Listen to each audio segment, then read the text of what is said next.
сучасними дітьми та їх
Greetings to each one of you from Vancouver, Canada. I would like to thank the organizers for the invitation to speak on this topic. It is a dynamic that is rarely talked about, yet impacts us profoundly. The impact is being felt everywhere in the schools, homes, and in society at large. Today, we're going to focus primarily on alpha children within our schools. But again, this could be applied in any venue. We are having an epidemic of alpha children in North America. I hope that is not true of the situation in the Ukraine, but judging by the invitation to speak on this topic, perhaps it is there as well. If it isn't as bad as it is here in North America, then it would be good to understand this because there's much that we can do to prevent it from getting worse, in fact, to reverse it, as we'll be talking about. Now, what I'm referring to is an insidious attachment problem. It is an attachment problem, and it is insidious in the sense that it is sneaking up on us without us really being aware of the dynamic, what it is about. That is, as I said, escalating in today's society with devastating impact on parenting and teaching, as well, of course, as children's learning, behavior, and emotional health. Does not only affect our ability to take care of them, to manage them, to teach them and instruct them, but is greatly affecting their ability to realize their potential. And there's all kinds of problems related to this. This little understood attachment phenomena underlies a whole spectrum of diverse syndromes that are also on the rise: bullying, eating issues, anxiety, and other alarm problems, which are escalating tremendously, attention problems, entitlement issues, aggression and violence problems, as well as, of course, behavior management problems. Now, some of the typical manifestations of alpha children, we're all used to, even from our own childhood in schools, children that seem to have the drive to elevate them above anyone themselves around everyone else. We will remember these children, whether it's over other children or adults or teachers or everyone generally. And some of these manifestations, bossy, controlling, or demanding, obsessed with winning or being seen as the best, seeks to be on top or take front stage rather, can be driven to dominate or show superiority, driven to trump interaction, to speak over, talk over, to have the last word, difficulty with taking direction, asking for assistance, compelled to take over or take charge, may need to be in the know, can act as a know-it-all. Of course, driven to dominate or show superiority. This particular trait led in us as humans, led Nietzsche to try and explain it. And he settled on the quest for power that was rooted in hierarchical arrangements. That's rather ironic because we'll actually go to see that hierarchical arrangements are actually the answer and not the problem. We have to seek the answer in hierarchical arrangements. There are various other attempts to explain it, none of which have really been informed by attachment theory.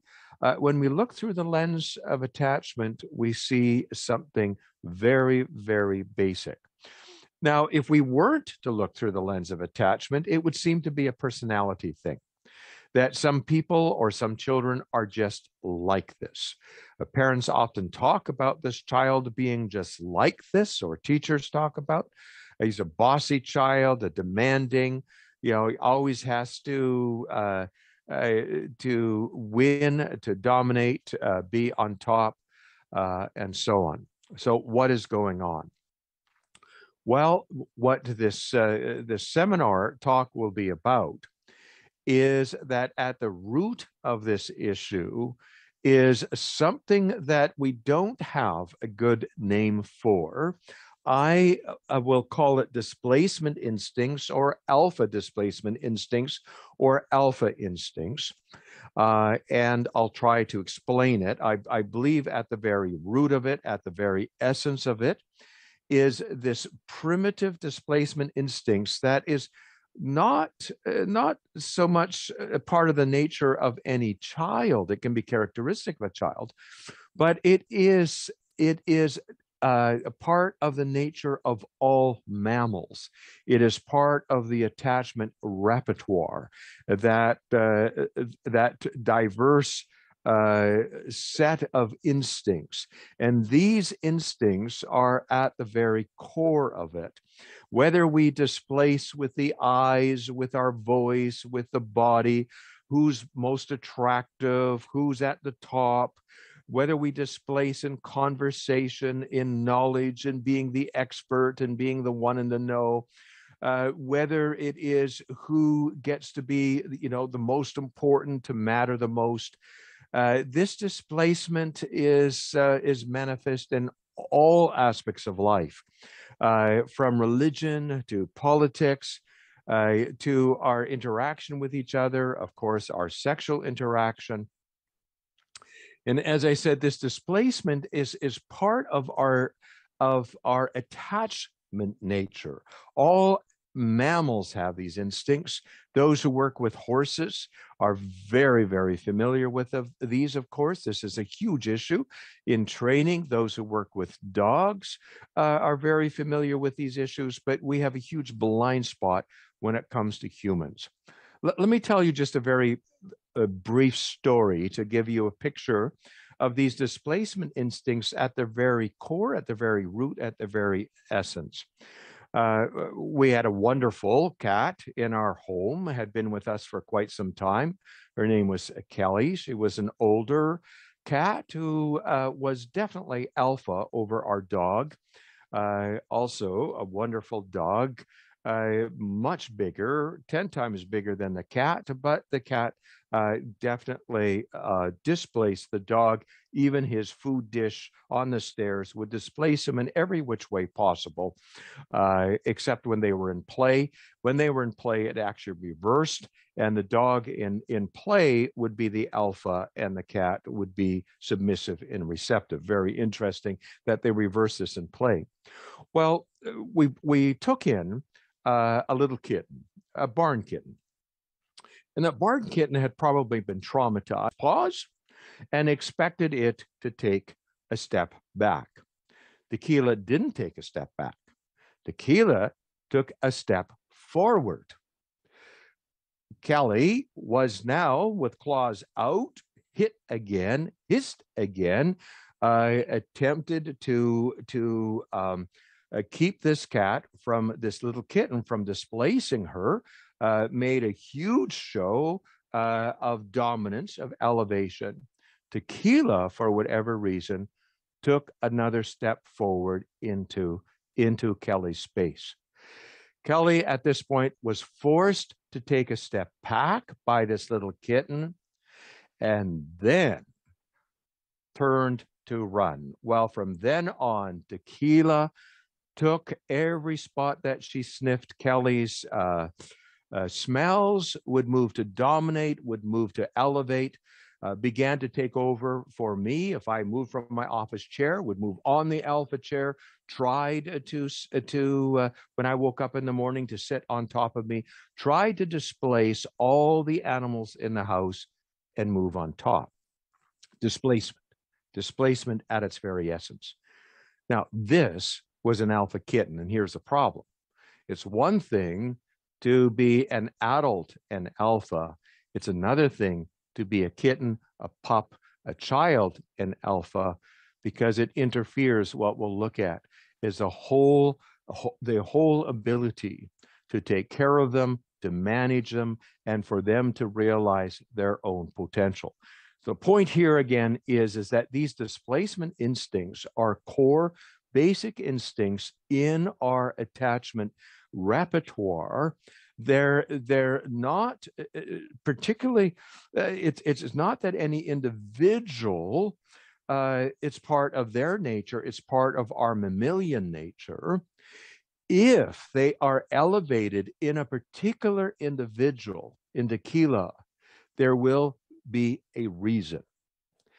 And it is reversible for the most part, although at that time I couldn't figure out how to do that. I know a whole lot more about it now, and I wish I had them back to try and deal with this, because I think it would be an interesting experiment. But it is, these are instincts that are part of our human nature, our mammalian nature. And so to take a look at what they're about, first of all, as I said, they're part of the attachment drive. But what do they serve? Well, the answer in that is in the answer of what is the ultimate purpose of attachment. When attachment was discovered, rediscovered, because of course, that observation has been around since Aristotle's time in ancient Greece. When it was rediscovered and tried to put to study scientifically, it was realized by John Bowlby, who was primarily instrumental for this, as well as Konrad Lorenz and others that were involved in the study, that attachment was nature's answer to survival. This is hugely revolutionary and has been completely eclipsed by all the patterns of attachment and all of the things around baby bonding and so on. But this was the fundamental discovery. The fundamental discovery was that mammals, and it turns out birds as well, don't have survival instincts per se.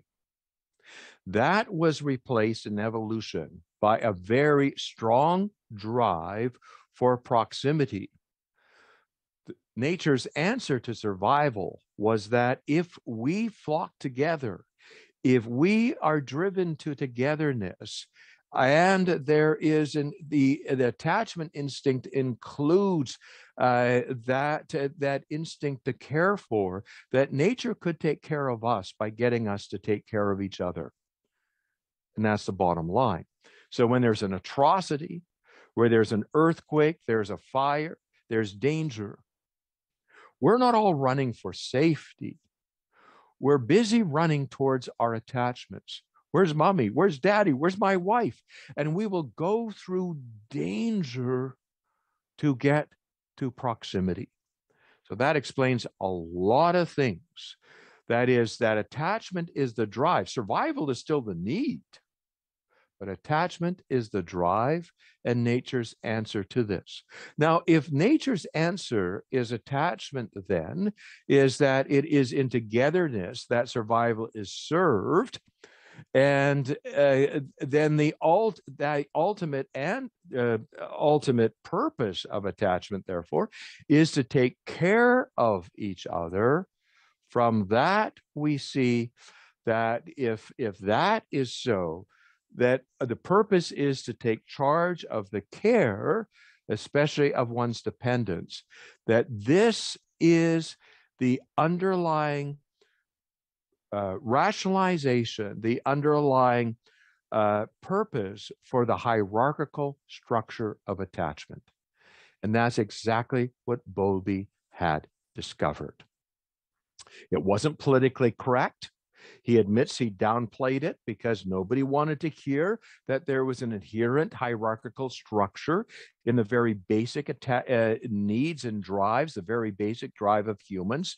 Everybody at that point in time, after the Second World War, wanted to hear about that we were all equal and in equal relationships and horizontal arranged. And so going back to Aristotle's first kind of perception of this, that they were social needs that were horizontal rather than vertical needs that were hierarchical arranged, because it was not just about enjoying togetherness. It was about the fundamental issue of survival being taken care of. And so dividing into the dance of taking care of and being taken care of. So these displacement instincts, these alpha instincts are meant to create a lead in the attachment dance, inspiring the trust and dependence of another in response. This is the most ancient primordial dance. It's a dance of the universe. It's in the physical universe as well. In the atom, the displacement is, of course, that which has the greatest draw to all others, that which has the highest gravity, mass.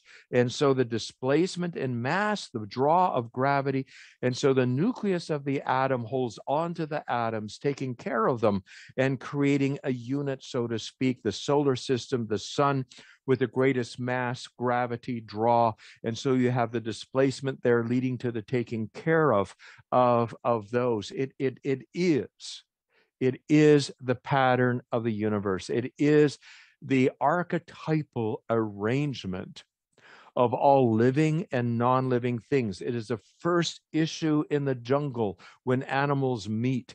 It is the first thing that happens when children go to school. Who is alpha and who is dependent? Who displaces whom? And this is the critical issue. Now, this should never be characteristic of an individual, however. Only an attachment dance with a dependent in need. So it should be more situational. It should be more in terms of the dynamic. That is, if you meet a person who is a very alpha kind of a presence at that moment, to interact with that individual, you need to slightly move to a more deferent, dependent role. Only then can you do the dance. But should you meet somebody who has what we call in English sometimes like a deer caught in the headlights kind of look, like, so dependent and so in need of care, it should bring forth the alpha instincts in you.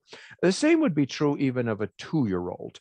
You bring a baby to them, they move into an alpha, you match make them to take care of, bring in an older sibling, they should move to a more deferent. There is a problem if it becomes characteristic and stuck. And that is when we say an alpha child or an alpha adult, when it becomes characteristic of the adult rather than the situation or the circumstance. Now, in humans, and it turns out apparently in higher mammals, especially in primates, monkeys and apes and so on, these displacement instincts require extensive taming and development to turn the raw displacement instincts, which are highly competitive, displacement, put one over top of the other, into an effective alpha caring response, which is needed to take care of our offspring across all mammals. And of course, for humans, it's a very complex thing. So it requires this alpha caring response is developed out of the raw material of displacement instincts. Now, successful development requires ample practice. So here's a problem. They need to be manifest. They need to be expressed in childhood, so to speak. And it turns out, and I'll illustrate, in a context rich with feeling, it turns out that feelings are responsible for the taming of these, yet preserved primarily for adulthood. So they need to be preserved for adulthood because when they're out of place, in adulthood, for the purpose of taking care of one's offspring or one's mate or one's dependents, whoever one is responsible for taking care of, even ultimately one's own parents. And so it reverses ultimately towards the end of life, which is always very, very difficult to move to become in a dominant alpha role with the very ones who raised you. But it requires ample practice. It needs to be expressed. And yet in childhood, it gets in the way of being raised, educated, and taught. If characteristic of a child, that is, it should come when with a younger sister, a younger cousin, a baby, a little creature playing with, it should be there, in play. But if it's characteristic of a child in real life, can seriously interfere with the development of that child and of being taken care of, including being parented and taught. And that is the problem we're experiencing now. And of course, you will know this if you're a teacher. You will know the problems of having alpha children in your classroom. There are many ways that elevated displacement instincts can impact learning in the classroom. You can't command their attention. So they may or may not have other attention problems, but you surely have an attention problem there. You can't command their attention. You can't orchestrate their behavior. It doesn't feel right for them to take direction. It doesn't feel right for them to listen, to attend to you, and so on. When the elevated instincts are there, it's self-evident to the individual that should not happen. They are just following their instincts, and that's the point here. They're not being, we have all kinds of names for them that suggest this is being done on purpose because they appear strong, they appear dominant, and that's what fools us. No, they are being true to their instincts. They are simply expressing their instincts, and it doesn't feel right for them to do our bidding, to let us command their attention. They do not accept their teachers as authorities. They are not receptive to instruction. They don't ask for assistance. Their peer relationships are fraught with conflict. They develop significant, or they can, the more charismatic ones, they can develop significant followings that draw students away from their teachers. It can make life absolutely hell for a teacher if you've got a charismatic alpha child who has a large following in your class. You have got competition every step of the way. They tend to be fraught with alarm problems that are rarely admitted, because you can't admit that you're scared when you're an alpha child. But the alarm is there in the agitation, in the adrenaline. Why? Because safety. An alpha child, you can't make yourself feel safe when you're the one in charge. It's an alarming world. It turns out that our safety comes from being in the company of those alpha individuals that we are attached to. It is an illusion, so to speak. Nevertheless, it works. Alpha children are fraught with alarm, hence probably paralleling the huge escalating of alarm in our society, alarm problems. They are frustrated. Their needs are not taken care of. They don't even communicate very well their needs. We don't see them in this way because the alpha instinct is to cover up what you need. It's for good reason. We shouldn't lead with our needs with our children. And so the alpha instinct is to cover up our needs, to hide them. The same alpha instinct works for alpha children.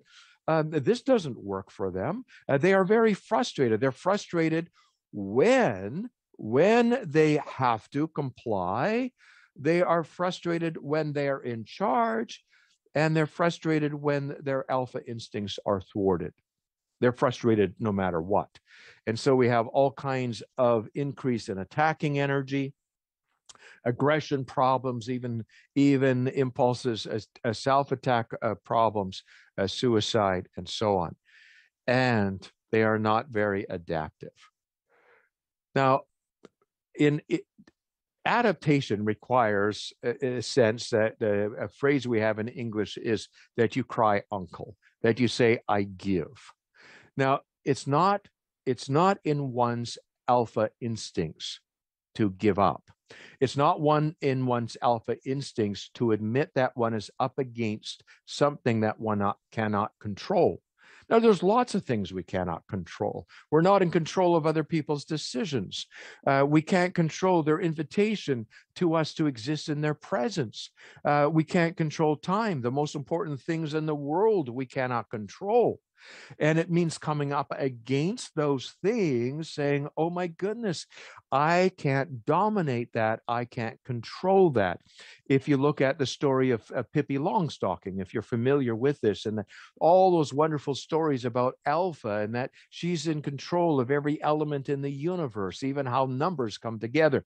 There is no place where she doesn't. These are all fantasies of Alpha, appropriately in the play mode, and we'll talk about that. But these are fantasies of Alpha. But you can get how all these, all of the Alpha turns out.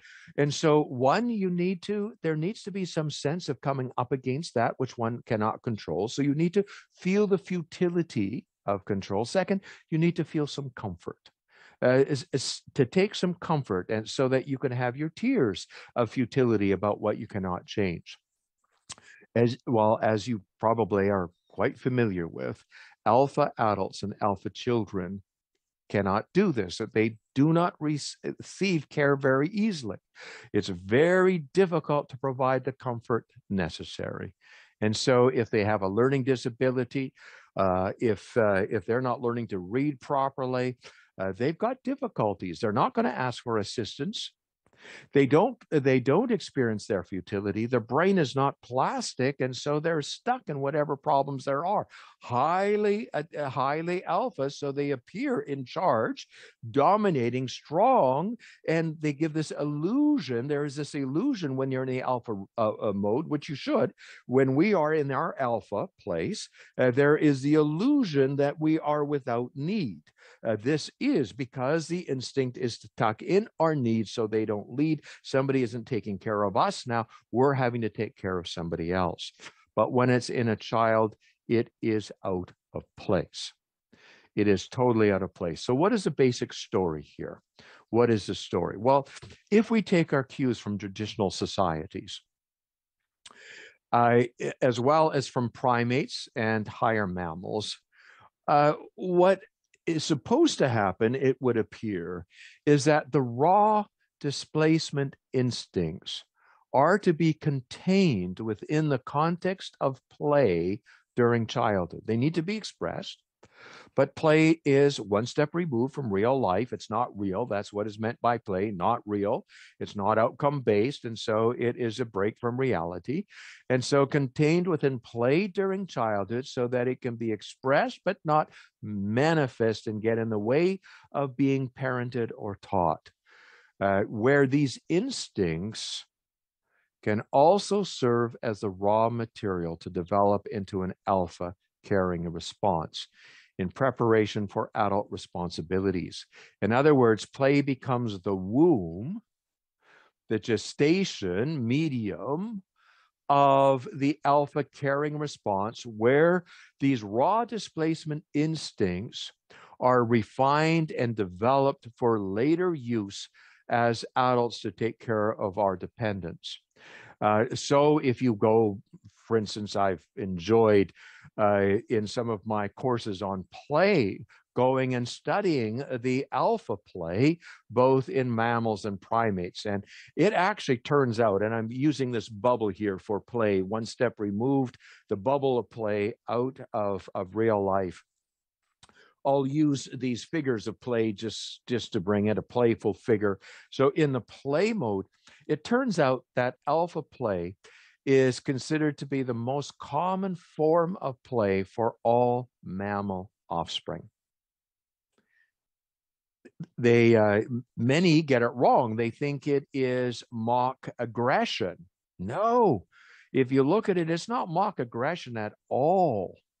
In the rough and tumble play, it is not aggression.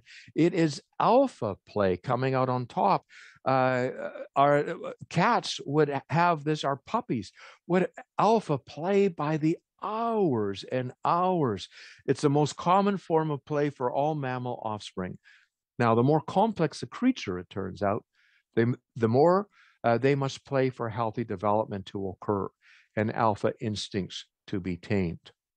Now, just to give you some idea, human alpha play includes superhero play, most rough and tumble play, games of competition and displacement, games of being one in charge or the most important or the most famous, games of taking the alpha role, or fantasies involving such. Oh my goodness, was I filled with alpha fantasies as a child. So many alpha fantasies. Now, alpha caring play, where the theme is to take care of someone, the needy, the vulnerable, the dependent, includes all alpha play where caring and responsibility are part of the picture. You're a ruler, you're a teacher, you're in a role where you are in charge, and the theme is saving, protecting, rescuing, teaching, defending, grooming, comforting, dressing, guiding, all of these kinds of things that are there. Now, take, for example, the popular doll play of young girls. Now, it may be alpha caring play if it involves grooming and dressing and all of those kinds of things. Unfortunately, most of the industry these days is moving it more to true alpha, to the alpha play that is not joined with caring, which is about conquest, about being the most attractive, about being the most beautiful. It's pure displacement play. It's not alpha caring play. Alpha caring play, it turns out, is so important. If we deprive young monkeys from this, and in studies of primates, when this play doesn't happen, nor do they have the appropriate alpha caring response to take care of their offspring later on. So alpha caring play also includes identification with storybook and fantasy characters who manifest the caring alpha play trait, that is, taking charge in order to take care of those in need. Now, just so we fill in this picture, what is supposed to happen, what is meant to happen here, that feelings are meant to convert the raw displacement into alpha caring. But feelings, it turns out, are rather optional as humans. Feelings play the core role in the unfolding of our potential. As humans, it is our feelings where our humanness lies, our humaneness lies. But children are losing their feelings. Many times in different situations, we lose our feelings. Sometimes we don't get our feelings back. But our focus has been so much on behavior, on diagnosis, and even now on emotion, that the story of feelings has been totally eclipsed. That is, we can have emotions, all kinds of emotions and instincts, but we don't necessarily feel them. That is, I can be very hungry, but at any given point, I don't necessarily feel hungry. I can be very tired, but at any given point, I don't necessarily feel tired. And so it's these feelings, the feedback, literally the somatic feedback that's interpreted by the brain of what is happening in the body. I'm moved by frustration, this or that, to feel it. These feelings are what are involved in development generally, and in the development of raw displacement into alpha caring. And so the main feelings involved here, feelings of caring and responsibility, are absolutely core. These are the feelings. And how many children do you hear these days? I don't care. I don't care. And you're hard pressed to get any "I'm sorry" or "I feel badly" from them, and so on. These feelings seem to be disappearing. These unite the primitive displacement instincts with their ultimate caretaking purpose. In other words, even when very young, let's say I remember Ethan, one of my youngest grandchildren, when he was only a toddler playing in his play kitchen. And he would enjoy making stone soup. I introduced him how to make stone soup with a few pebbles, and he would do this, and he would come to feed me with this incredible look, not many words, but "Papa, Papa," and offer his stone soup. This was the alpha instincts, and you need good alpha instincts around food if you're going to be any good with food. And so good alpha instincts around food, but what was the purpose? To take care of your loved ones. That was perfect. It evoked, and that's what it should evoke. Even in a young child, it should evoke that when the alpha instinct is evoked, that is to be in charge, this little alpha 2-year-old or 1.5-year-old in charge in his kitchen, mastering the pots and pans and the stone soup. When he's in charge, it should evoke with it the purpose of it, the emotion and the feeling of care. So who do I care for? Of course, that is a purpose of attachment. Looks around and I'm attached to my papa and I take care of my papa in this place. And so these unites the primitive displacement instincts with their ultimate caretaking purpose. Now, Ethan, my grandchild's care is very uninformed.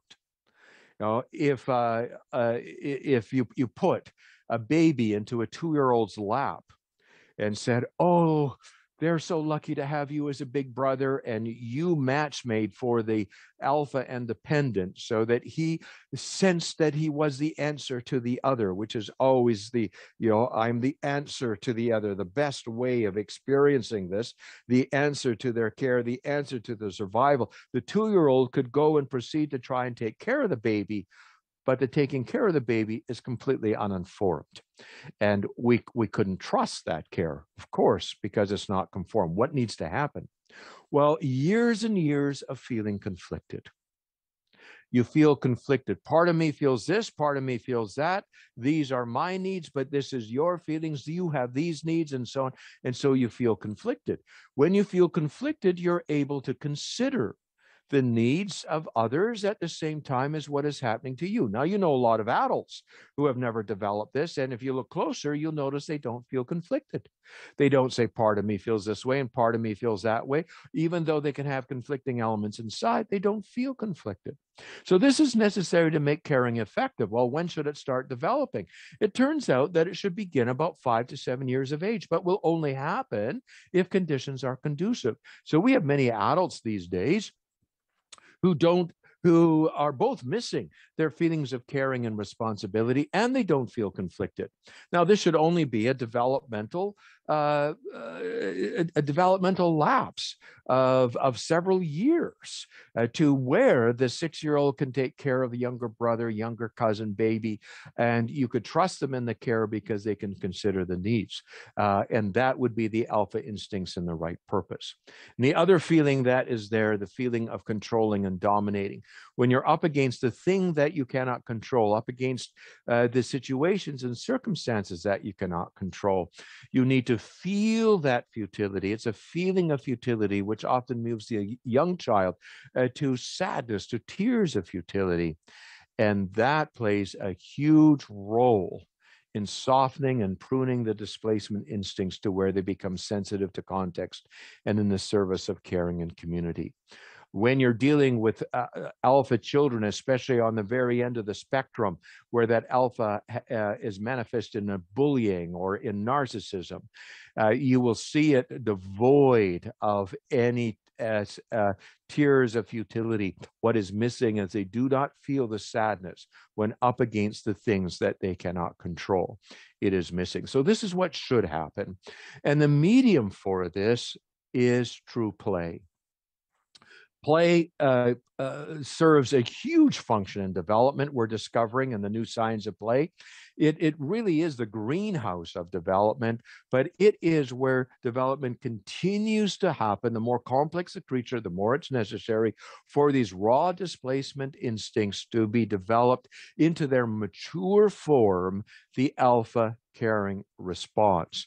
And so the kind of play that's required here, well, first of all, when we have feelings of responsibility and caring, it will help us also move to the futility of controlling and dominating, and feeling conflicted also helps with experiencing that as well. So these all move together. Now moving to the kind of play, the 7 characteristics of properties of play that are the kind of play that serves a purpose. We call all kinds of things play. Video games play, sports play. We call often when we're we're playing a musical instrument, and it may be play or may not be. Any game may be play or it may not be play. The play we're talking about that serves a developmental purpose has 7 properties.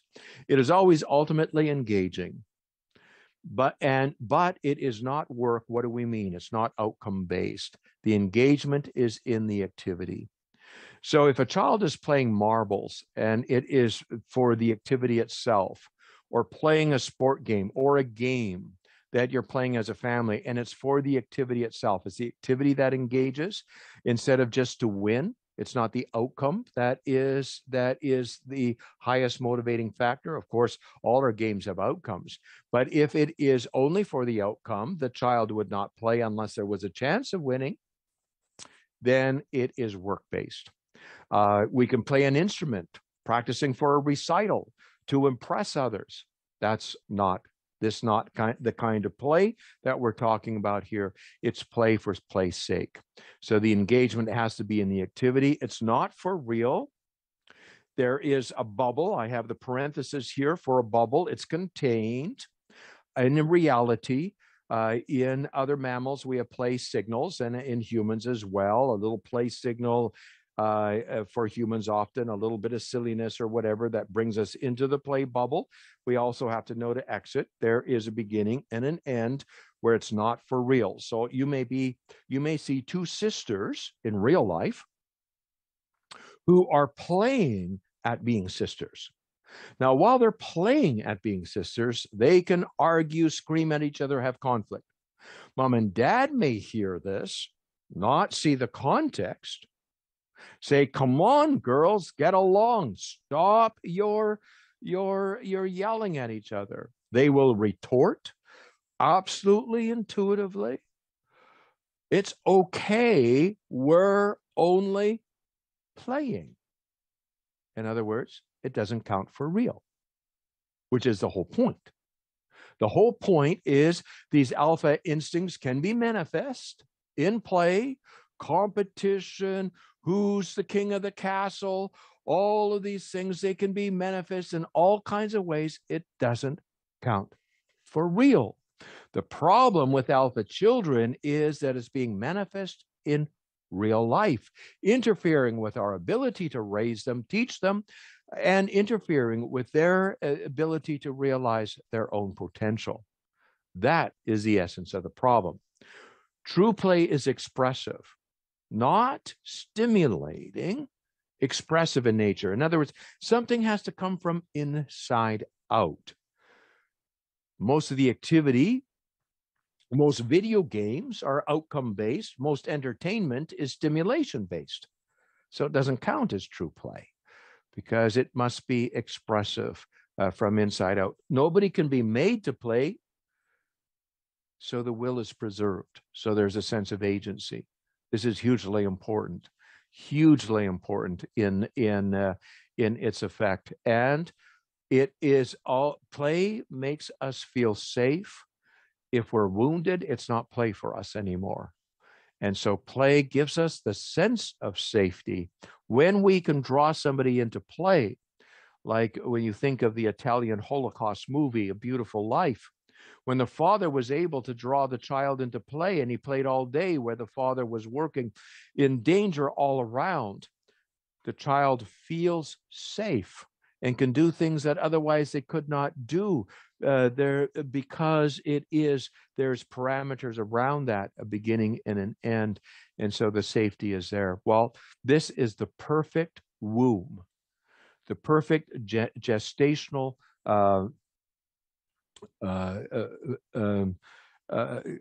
context for the alpha instincts to be tamed and developed. And I'll just give you an example here, just outline and review then. The safety from wounding and the freedom from the defensive inhibition of feelings is highly conducive to feelings of caring. To be engaged is to care. The sense of agency in play is conducive to feelings of responsibility. Because the child is at the steering wheel, they automatically feel responsible. In fact, this is the genesis of feelings of responsibility, is your hands being at the steering wheel. This is always there in play. Feelings of futility are much easier to access in the play mode, one step removed, including sadness as well. Feeling conflicted first happens in play. And so it's much easier to experience it one step removed. Alpha play provides for safe expression, helping to reduce their manifestations in real life while buying time for development to happen. And alpha caring provides ample practice for knitting together the alpha caring response. And this is exactly what's supposed to happen. I bring in this diagram here. What's supposed to happen is the knitting together of displacement instincts, caring feelings, caring instinct and feelings of responsibility. And you get a caring alpha response. These are the three primary threads that are knit together. And the famous maxim from a Canadian neuroscientist, neurons that fire together, wire together. And this is a key to all brain development. All brain development. Neurons that fire together, wire together. So the key is, if in the childhood these neurons fire together, displacement, caring, and responsibility, they will wire together. So when you see a need, when you see offspring, a dependent, you're moved to take charge to be able to deliver the caring. Now, oh my goodness, could this be the birthplace of intuitive parenting and benevolent leadership? I think it may very well be. Is this what is going wrong in our society right now? I believe so. Now, this is meant to deliver this special dance that I illustrate here, this very, very special dance in which we have these two basic modes of attaching. In the dependent mode, seeking the answer to caring, and in the alpha mode, being the answer for caring. And it's that interface that is, we were not meant to attach in this mode, the horizontal mode, in the equal mode, because that is not what the concern is here. The concern is how to get one to take care of the other. That is the issue of attachment. That is the issue of survival. It's not about this. It is about a hierarchical arrangement. Now, out of this, the fruit of it can come equality, but this is not what attachment is about. So the interface we're looking for here is this: somebody has to go, to bend and to take charge here.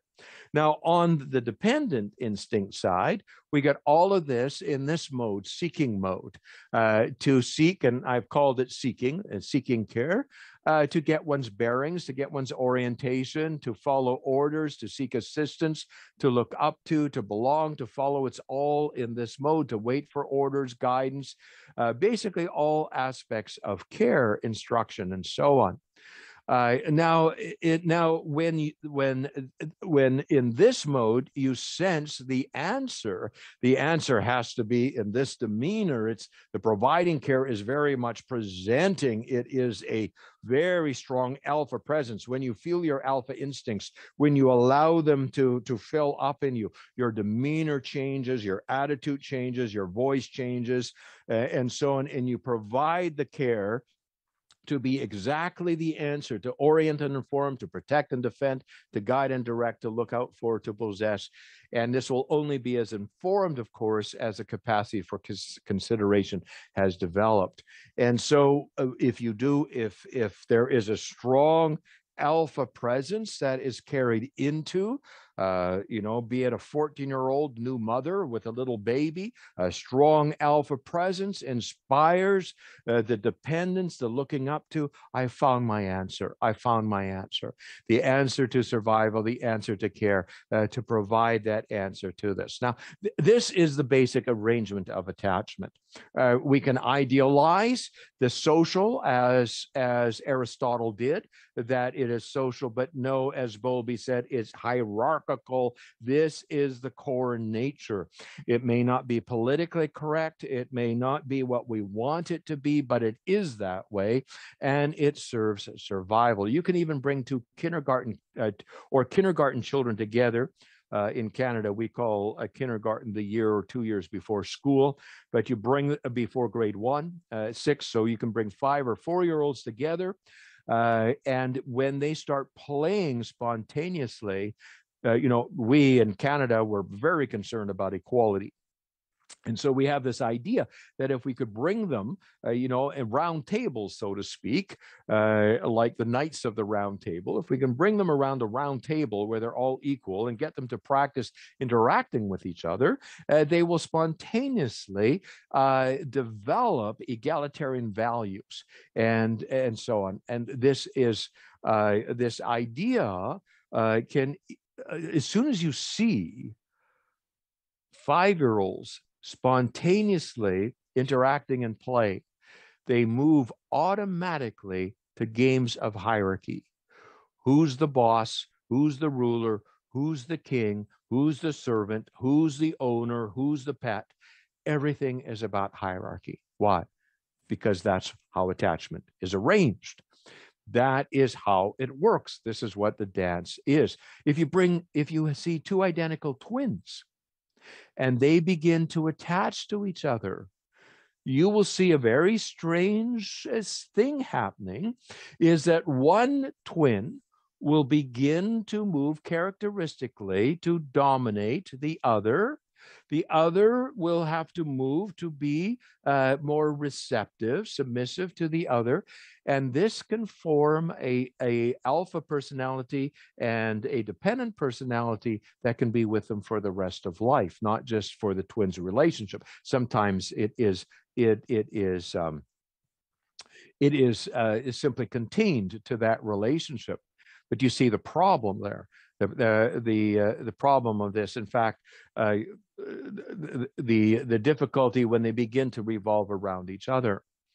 Now, ideally, if you have identical twins, the ideal situation is where they take turns taking care of each other. That is the ideal situation in friendship. That is the ideal situation in marriage. Attachment is about taking care of each other. Marriage is about taking care of each other.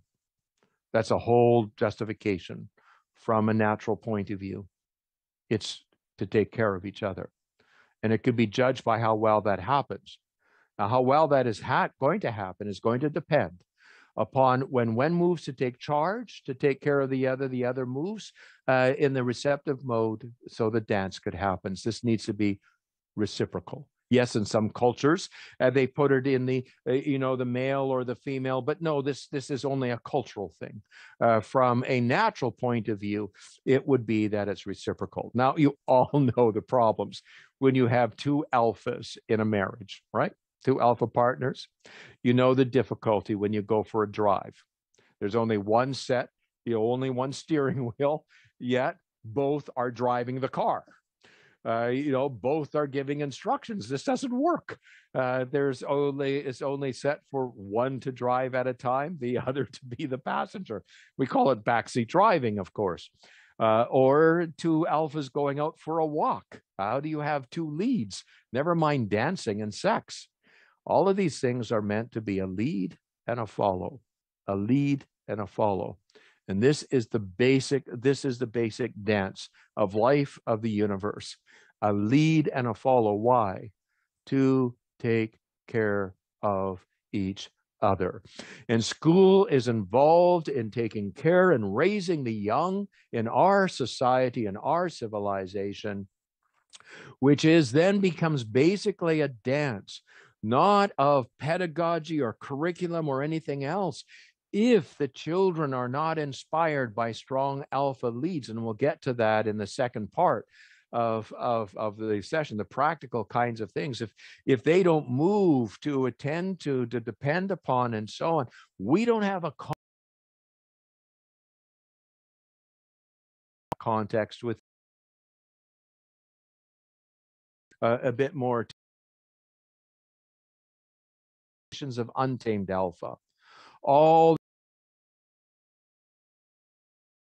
exploit the vulnerable and needy.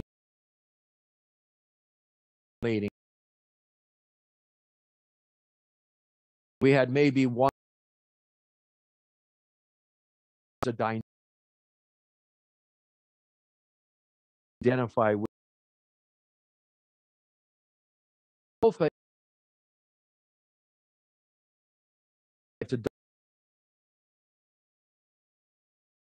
It's always being with spouse or children compete with their own or take with winning and supremacy, crime,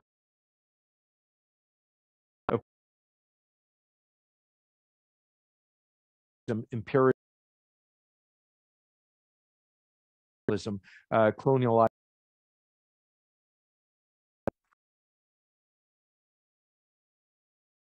Though are we have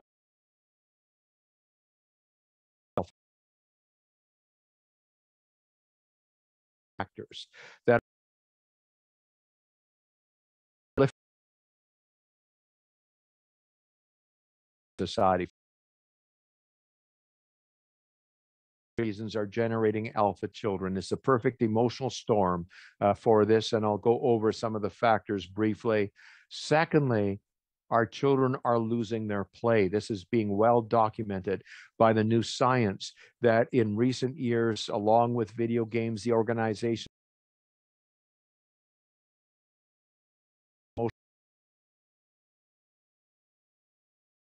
losing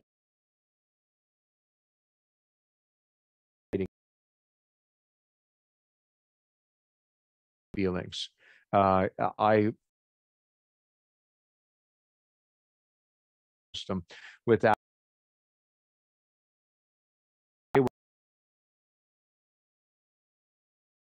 it's now of our to schools tend to generate peer orientation, which I'll get to. What peer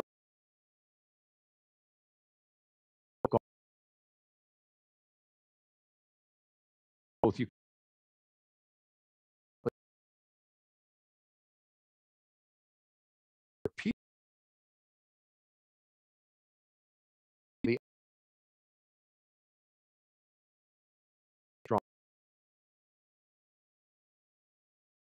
to be this way. Forward thinking by putting children in the lead. So parents have so they are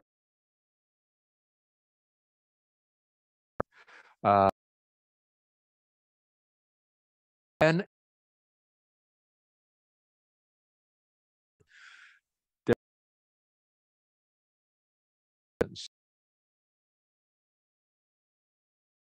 alpha mode, and you have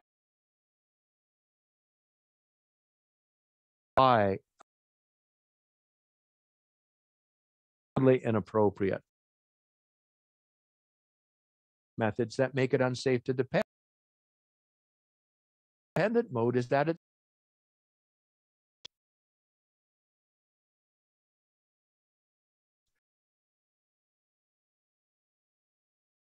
so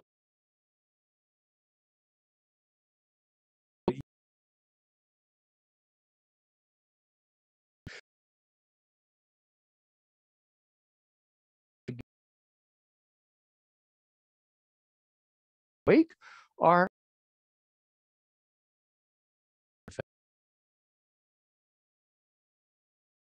parent indeed is finding it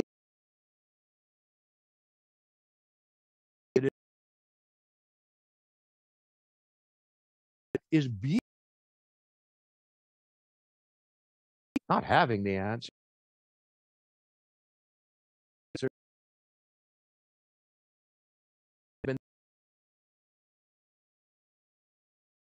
The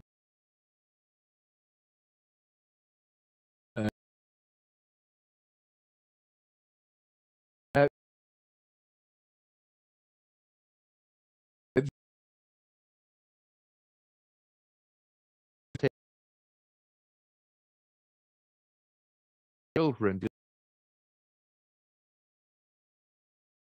They wrong and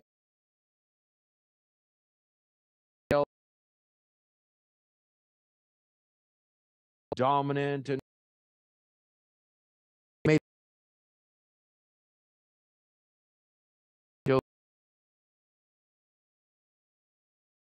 responsible for that.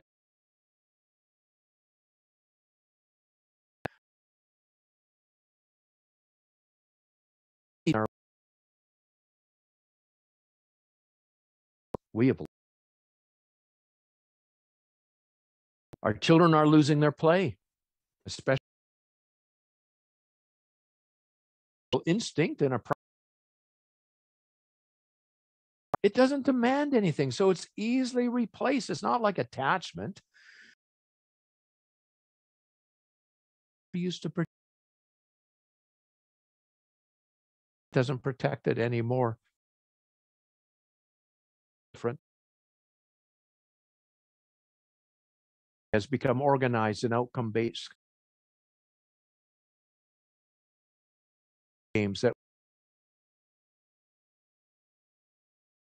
these creators of primarily life. Back the draw. Real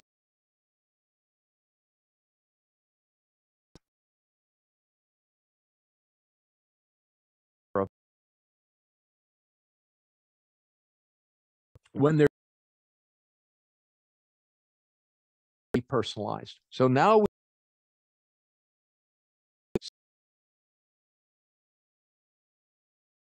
placing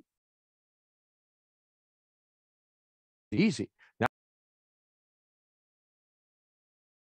number of games. It is this. There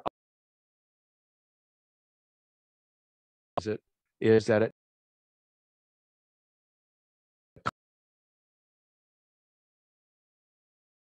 is a kind of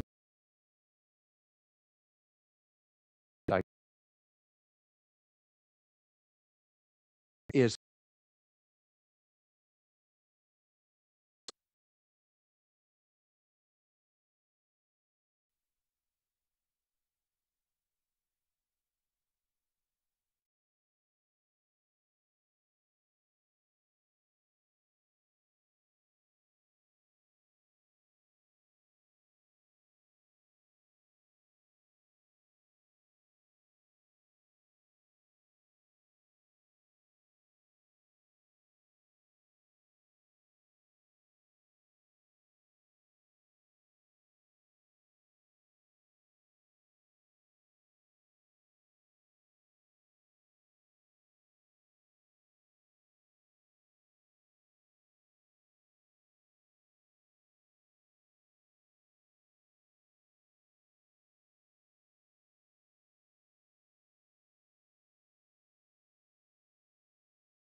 What they need is the kind of play that was characterized by those 7 properties I talked about. That is the kind of play. This is capitalizing on children's instincts, alpha instincts, and need for togetherness. This is capitalizing on it. This isn't true play. Entertainment has become universally accessible, even to children, replacing and suffocating the more fragile, expressive play that children require. And parents now seek activities to help their children get ahead.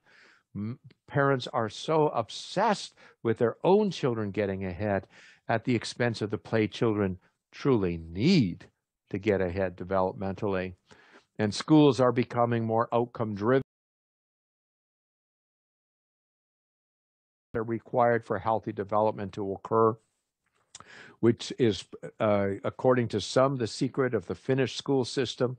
And it was the secret, certainly, of the ancient Greek school system, that play was an essential part of their own educational system. And one more, children are losing their feelings. Now, we don't tend to notice this because we're more focused on behavior, now even on emotion. But again, children can have all kinds of emotions, and even the body language of this, it doesn't mean they feel those emotions. And it's feelings that are key. Feelings of caring, of course, caring for, caring about, love and compassion. They're right at the top, especially with regards to the taming of the displacement instincts. Feeling responsible, sorry, remorseful, guilty about, bad about, responsible for. These are missing in more and more children. Feelings of missing are missing, ironically, of saying, I miss, of longing, of emptiness, of loneliness, the lack of invitation. Instead, they say, I'm bored. They feel the whole.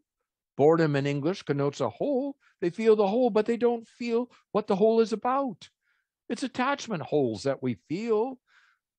It's a lack of togetherness that creates the holes in our life. To not feel it is to say, I'm bored. Feelings of fulfilled dependence, being cared for, satiated by, trusting. You have to actually feel your needs to feel the fulfillment of those. Many of plenty around them, but they don't feel the satiation. Feelings of futility, as I mentioned, that you actually feel the futility that's encountered when something can't work, won't work, when you're not in control. The sadness, disappointment, grief, melancholy, and sorrow are this. Feelings of alarm, of course, where you actually feel alarmed by the separation you're facing. The alarm are a large part of our whole nervous system is wired into an unsafe, nervous, apprehensive, cautious, concerned, careful. Many kids, you can see the effects of alarm, but they never say, I feel alarmed, I'm scared, I'm nervous. They don't feel. And of course, if these aren't there, as a result, you won't feel conflicted, because all of these go to these conflicting feelings. So the question would be, why are they losing their feelings? I'll try to illustrate this here. In further study of the stress response, you all know the stress response, the fight, flight response, and so on. On further examination of this through an emotional lens, through an attachment lens, and so on, we find that the stress response, when basically what causes stress, when we face separation, what happens is all instinct for togetherness, the instinct for alarm, frustration, seeking emotions, all of these are elevated. That makes sense, because they were all meant to try to serve survival. So when there's stress, these are elevated. It makes perfect sense that they would be elevated. But at the same time as they're elevated, something is stressful, like as they're elevated, we are less able to feel them. We've discovered in the brain something called the sensory gating system. And the feedback of those instincts, those emotions of what is happening in our body is temporarily inhibited. Why? Because if you felt your vulnerability, if you felt your stress, it would interfere with your being able to function or perform in that situation. So when I'm speaking to a group, not so much here, I'm in my studio and it's okay. But when I was speaking in a large gathering, I'm inherently very shy, very stressful response for me. When I gave lectures for years and years and years at university as a university prof, all my feelings would be inhibited so that I was able to perform and function. If I was tired, I would not feel it. If I was hungry, I would not feel it. If I was sick, I was not feel it. I didn't feel it. I didn't feel my shyness. As soon as I got back to a safe place, usually relationship with my partner, my wife, all my feelings would come back. That's the way it was meant to be. This is meant to be a situational performance where feelings are inhibited to be able to serve make room for these elevated instincts and emotion to hopefully solve the problem. What is meant to be is part of the sine curve, the wave of life, where the feelings that have been inhibited now are recovered, bounce back to enable optimal functioning and the realization of full potential. It was only meant to be for a situation. Now, key to feeling safe enough for this to happen is a safe relationship with an alpha caring adult. They need to be a certain amount of alpha presence to make you feel safe, and emotional playgrounds. These emotional playgrounds, it seems that emotional playgrounds, theater, music, drama, all of these kinds of things, these are where our emotions play, is where we are most apt to feel them, where they can come back. These are also missing in our children's life in a continuous way. Now, ideally, this is meant to be in hours, days, can reach out perhaps for weeks for us as adults, but this isn't meant to last forever. When it is a chronic situation, when this doesn't happen, the stress response becomes stuck. And this is exactly what it is. What happens in a stress response when it's stuck? Elevated instincts and emotions, especially the attachment instincts, the alpha instincts, or extra dependent, whatever the instincts are, the dependent, everything is aggravated. And the emotions that serve, basically alarm, frustration, seeking, or elevated pursuit, these are there. And so this becomes a chronic situation, systemic defense. And this is the problem of a whole lot of children. When the resilience response remains missing, the situational inhibition of vulnerable feelings turns into a systemic defense against felt vulnerability. This is escalating. And the reasons for this, again, stress is chronic rather than acute. But even in children that seem to have a relatively benign, benevolent environment, if there's no timely access for feelings to bounce back, if they're right into video games, if they're right into games of competition, whatever, there's no safe sanctuaries for feelings to come back, the same thing can happen to them. And this is a problem. This is a huge problem. And the defense has become too systemic. If it happens, it will often require some softening for feelings to come back.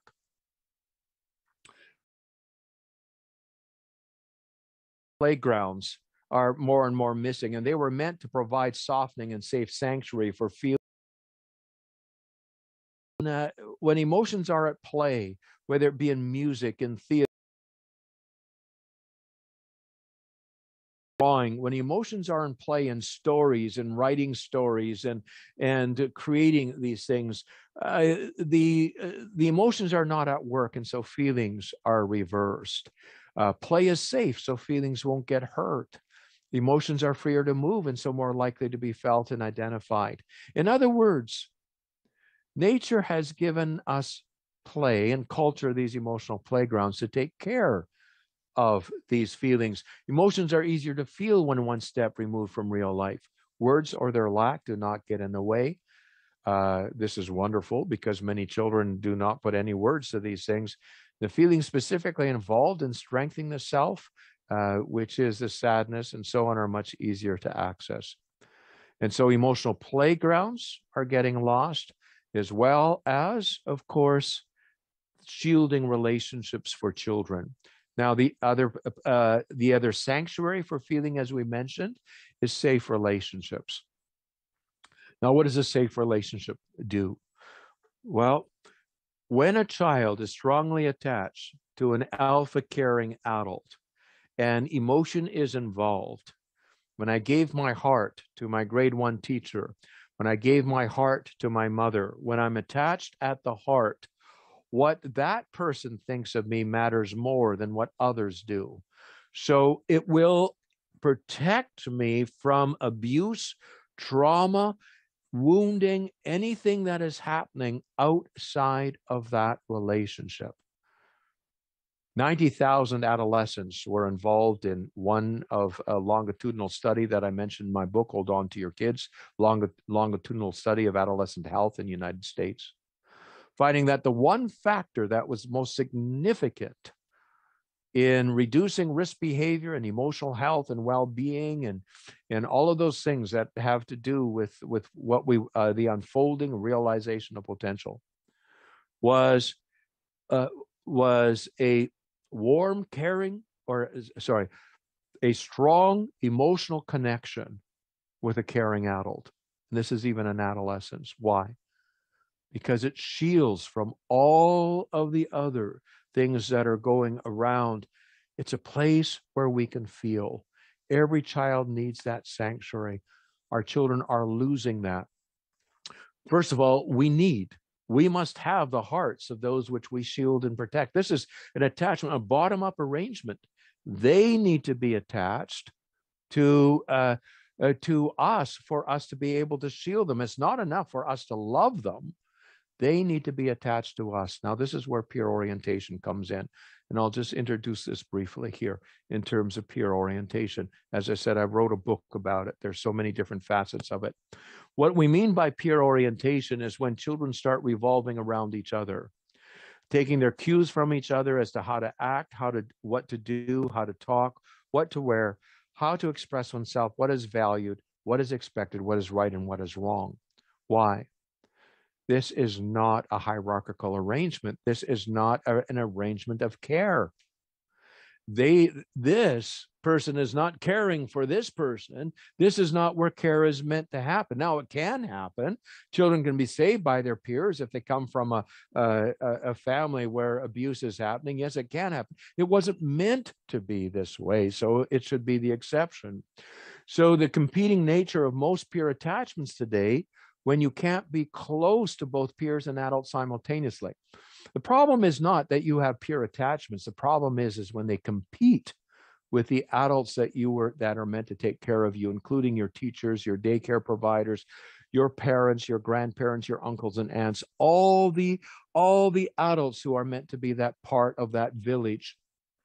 It pulls children out of orbit from the adults around and responsible for them.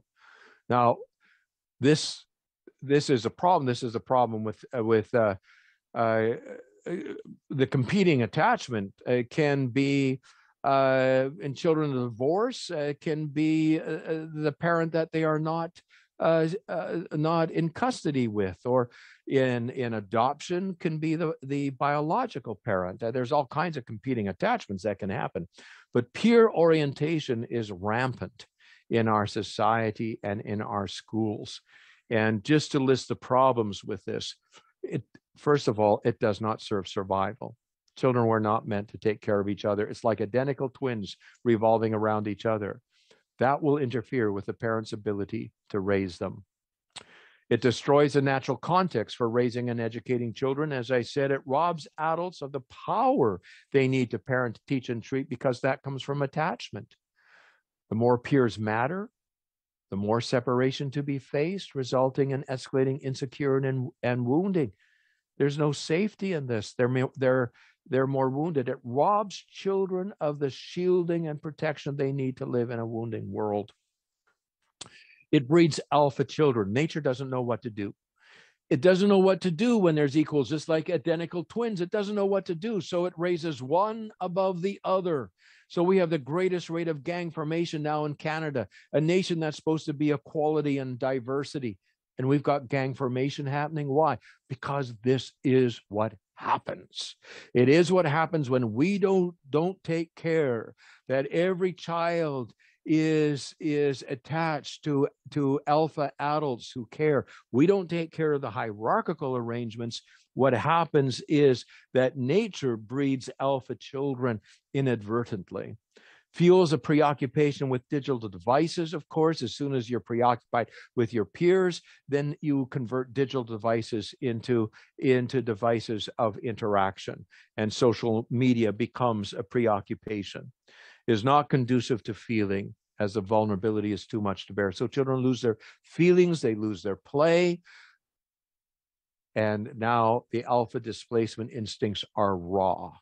And what is happening in our society can result in chaotic polarization and tribalization, which can even create a Lord of the Flies scenario.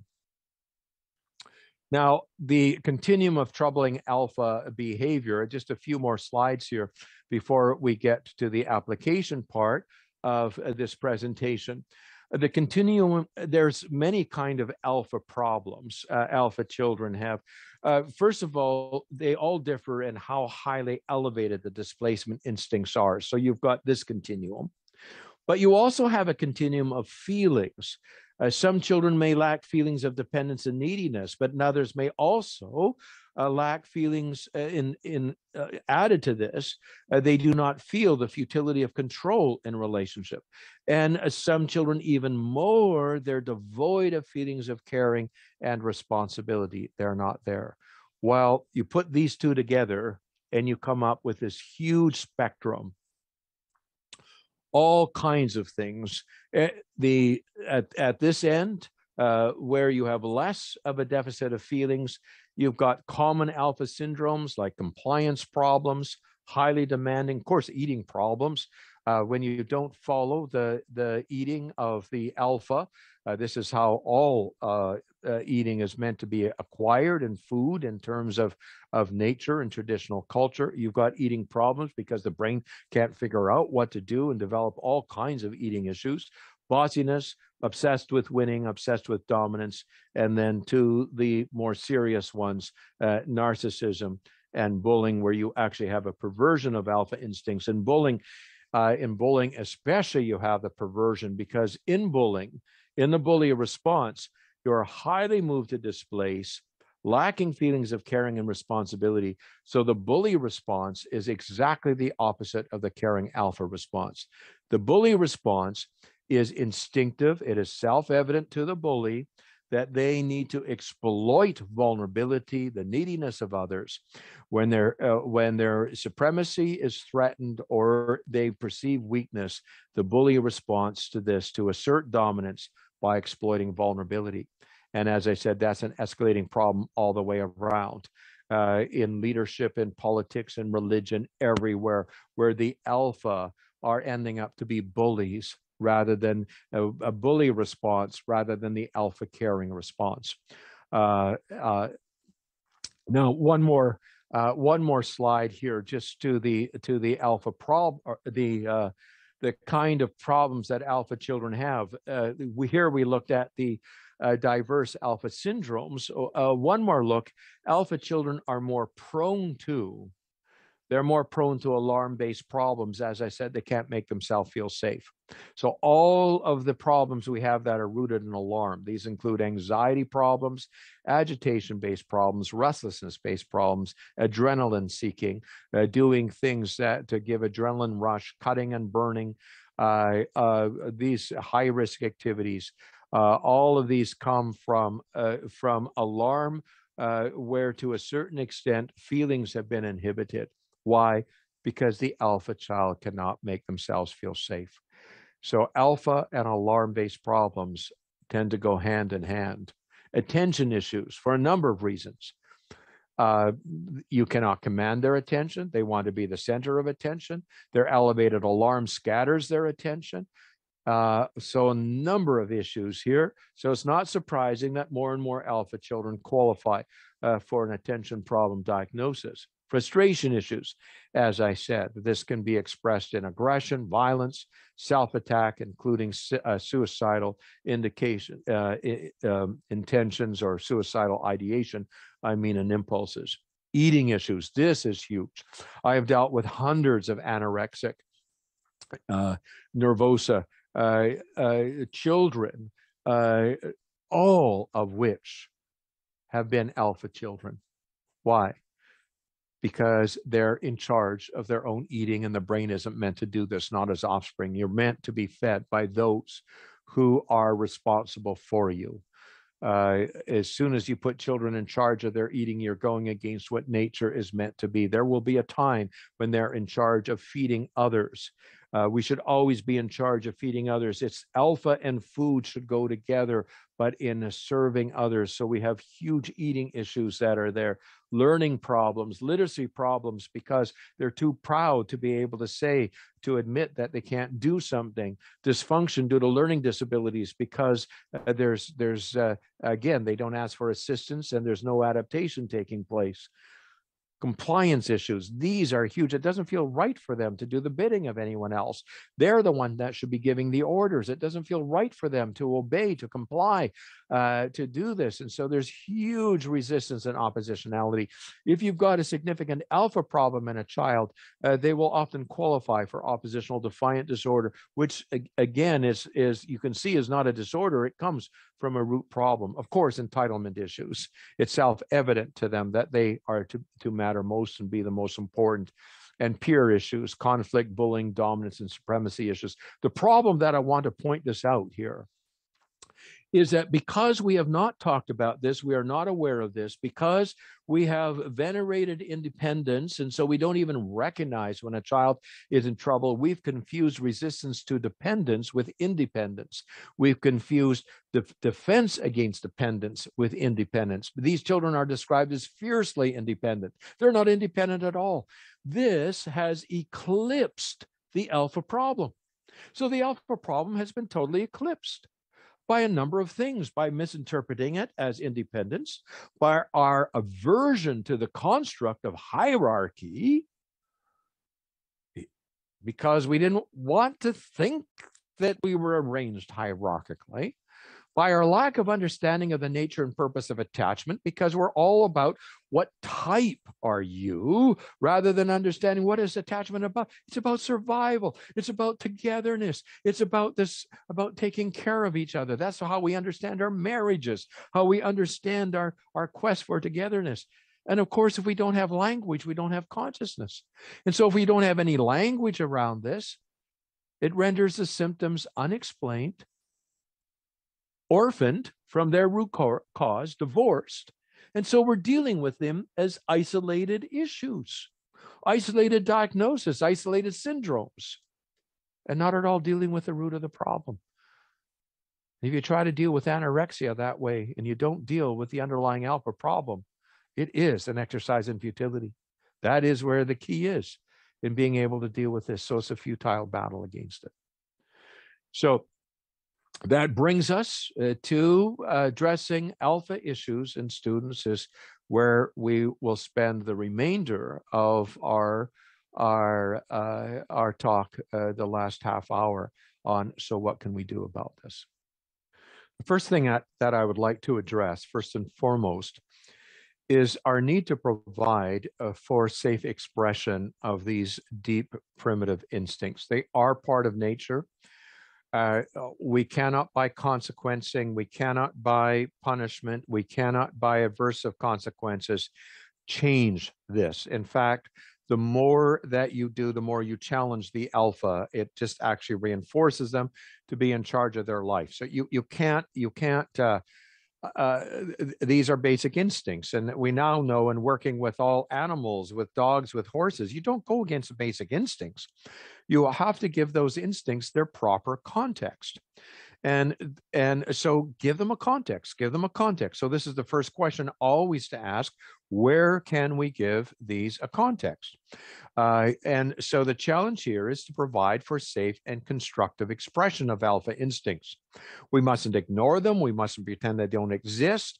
How do we give safe and constructive expression for these in childhood, especially we're talking about here in the context of the school?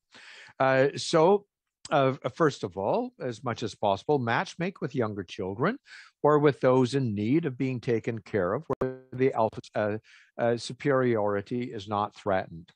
And so when you do this, say, I get asked often, well, how about sibling rivalry? How can children get along? Well, first of all, they don't get along as equals. They get along a lot better if one, at least in one particular situation, is in charge of the other, or helping the other, or taking care of the other. And so you match make for this. And so if you can match make across the years or to those in need, you actually bring alpha to where it was meant to be. You combine it with care in some way.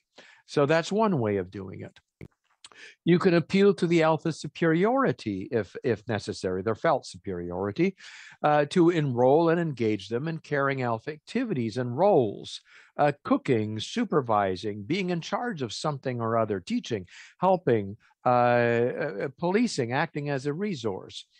In Les Choristes, the French master teacher movie, of this musician who is teaching at this reform school, and two bullies are giving him a very difficult time, is that he quite intuitively gives them a role of being in charge of the discipline or in the behavior in the choir. And all of a sudden, their alpha instincts have a purpose. So is there a context where this would be okay? That's always a question. Not, do we punish it? Do we push it? Is there a context where we could bring it into its main purpose? And of course, play. Using play as a safe medium for expressing the alpha's drive to win, to dominate, to come out on top, in the hopes of both reducing their premature expression, that is the expression of the instincts in real life, and in the hope of these instincts being further developed, softened, tamed for taking care of future dependents. That is a hope. And play here is a big medium. So just a few thoughts about taking alpha instincts to play. This should be our immediate response. How do we take them to play? Play is where they need to be contained, preserved for later use, exercised, developed, so how do we take alpha instincts to play? Well, control games of competition and conquest to safely vent the quest for dominance and supremacy. We need to bring them back. This is natural. We try to make all things equal. In so many ways in Canada, we even got rid of some of our sports days at our competition because we didn't want anybody to feel inferior or left out or lose. No, we are this. If we can't bring it into play, and play, it doesn't count.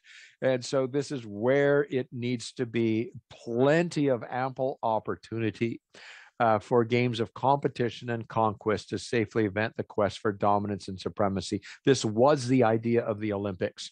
Of course, now nations wear their own pride on this. It wasn't supposed to count. It wasn't supposed to count. These are ones that give free vent to our quest for supremacy and dominance so that we wouldn't do this in real life.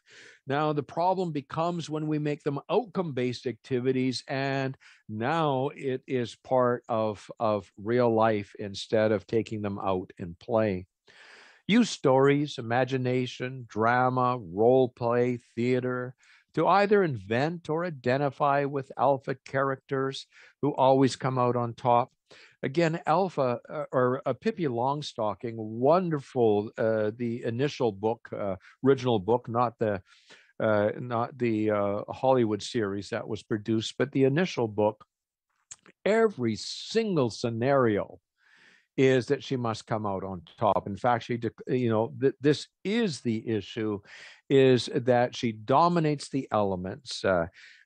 She has to be the one in charge. She will carry her horse, not her horse carry her. She won't be controlled. If everybody else is sleeping with their head on the pillow, she will sleep with her feet on the pillow. And so she is alpha in every which way, but this is all in play. All in play. Beautiful for an individual to identify with, create their own scenarios, their own fantasies this way. Provide playful activities where there is plenty of opportunity for leading, directing, orchestrating, music, theater, drama. Again, these are perfect places. And for sports, that is really play for play's sake, not outcome based. Use playful games and activities where children and students get to displace the adults in charge. This is so titillating for children. If you have one day in the school where everything is reversed, a child gets to be the teacher, be the boss, have the decision. Oh, this is so charged for them because the alpha instincts. But it's play, and it must be play.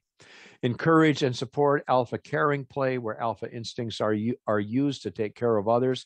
Of course, rescuing, helping, all of this where it's alpha care play. My superhero was Zorro. I don't know if those of you that are my age in Ukraine, if you had Zorro, but it was wonderful when I was, I was in my age 6, 7, or 8, this making the sign of Zorro, helping and rescuing the people, those in need, and so on. There was always a sense of help. And of course, this is what's missing in many of the superheroes today. It's a conquest. It is being the top, and it's not in that place.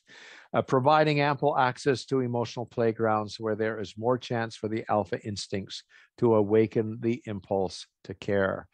And again, I'll just outline these emotional playgrounds. What I'd like to land on just a little bit here is in the school system, we could think of it as developing the vertical dimension. Now, schools are basically arranged around the horizontal, the lateral dimension. By age and grade, this is the school, everything, curriculum, methodology, teachers, everything is arranged this way. And so schools are typically organized horizontally. And this is where our mistake has been, because this is not how this is not how attachment is organized, or at least serves its purpose. This is not how care is realized, how our instruction is. And so the challenge really here is to develop the vertical dimension. And when I was putting the puzzle pieces together, 4, in a sense, columns presented themselves to me.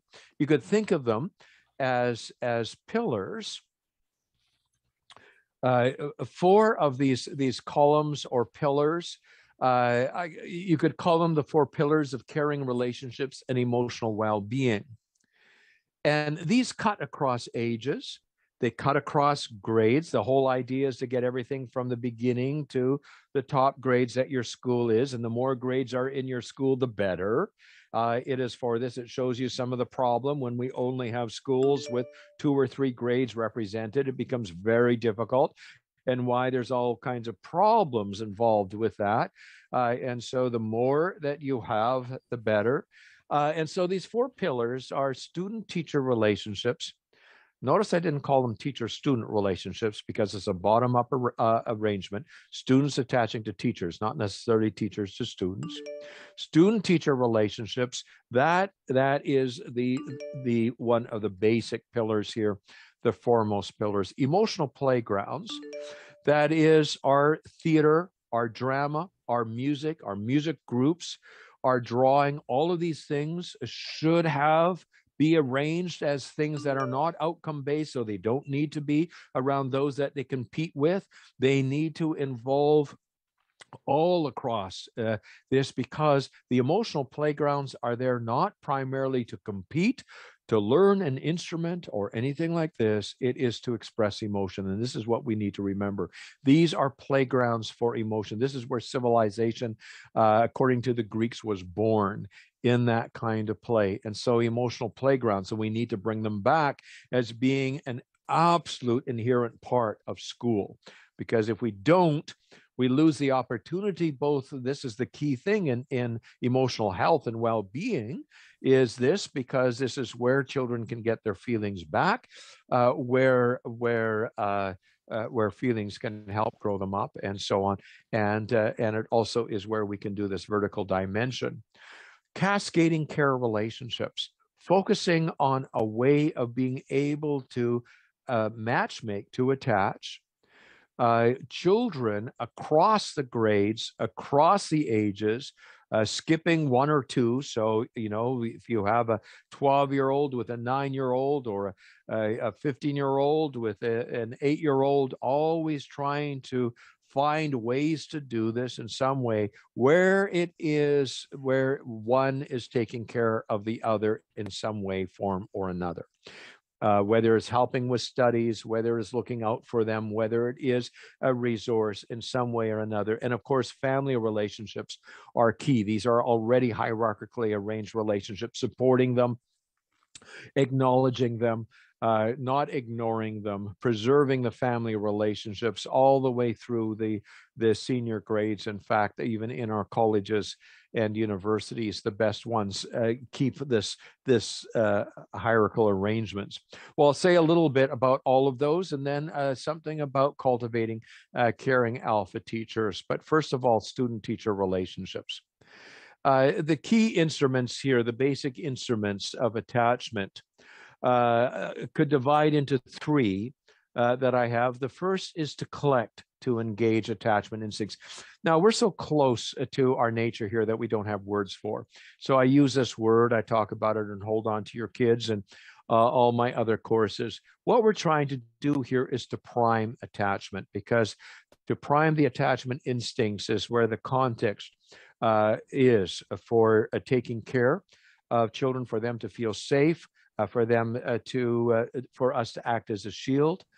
Generally speaking, in our cultures, we would collect the eyes, some nods and some smiles before we begin to interact. We mustn't forget to do this with our students. We need to collect their eyes, nods, and some smiles. The problem is with alpha kids, is the eyes are often the place of challenge. So if you look at them, you are challenging their alpha. You know, and when I was dealing with very, very bully types in prison, you could not afford to look them in the eye because it was a challenge for alpha. They would pay you back as soon as they were behind your back. They would put you down, and so on. So sometimes when you're working with very alpha children, you need to collect their ears instead. The same would be true for children on the autistic spectrum, where the eyes are very sensitive. The same would be true for children of many Asian cultures or Aboriginal cultures and very shy children, is you try to say something that would make them smile, nod, and in doing so, you prime the attachment instincts. This is the very beginning of relationship, the way you start relationship.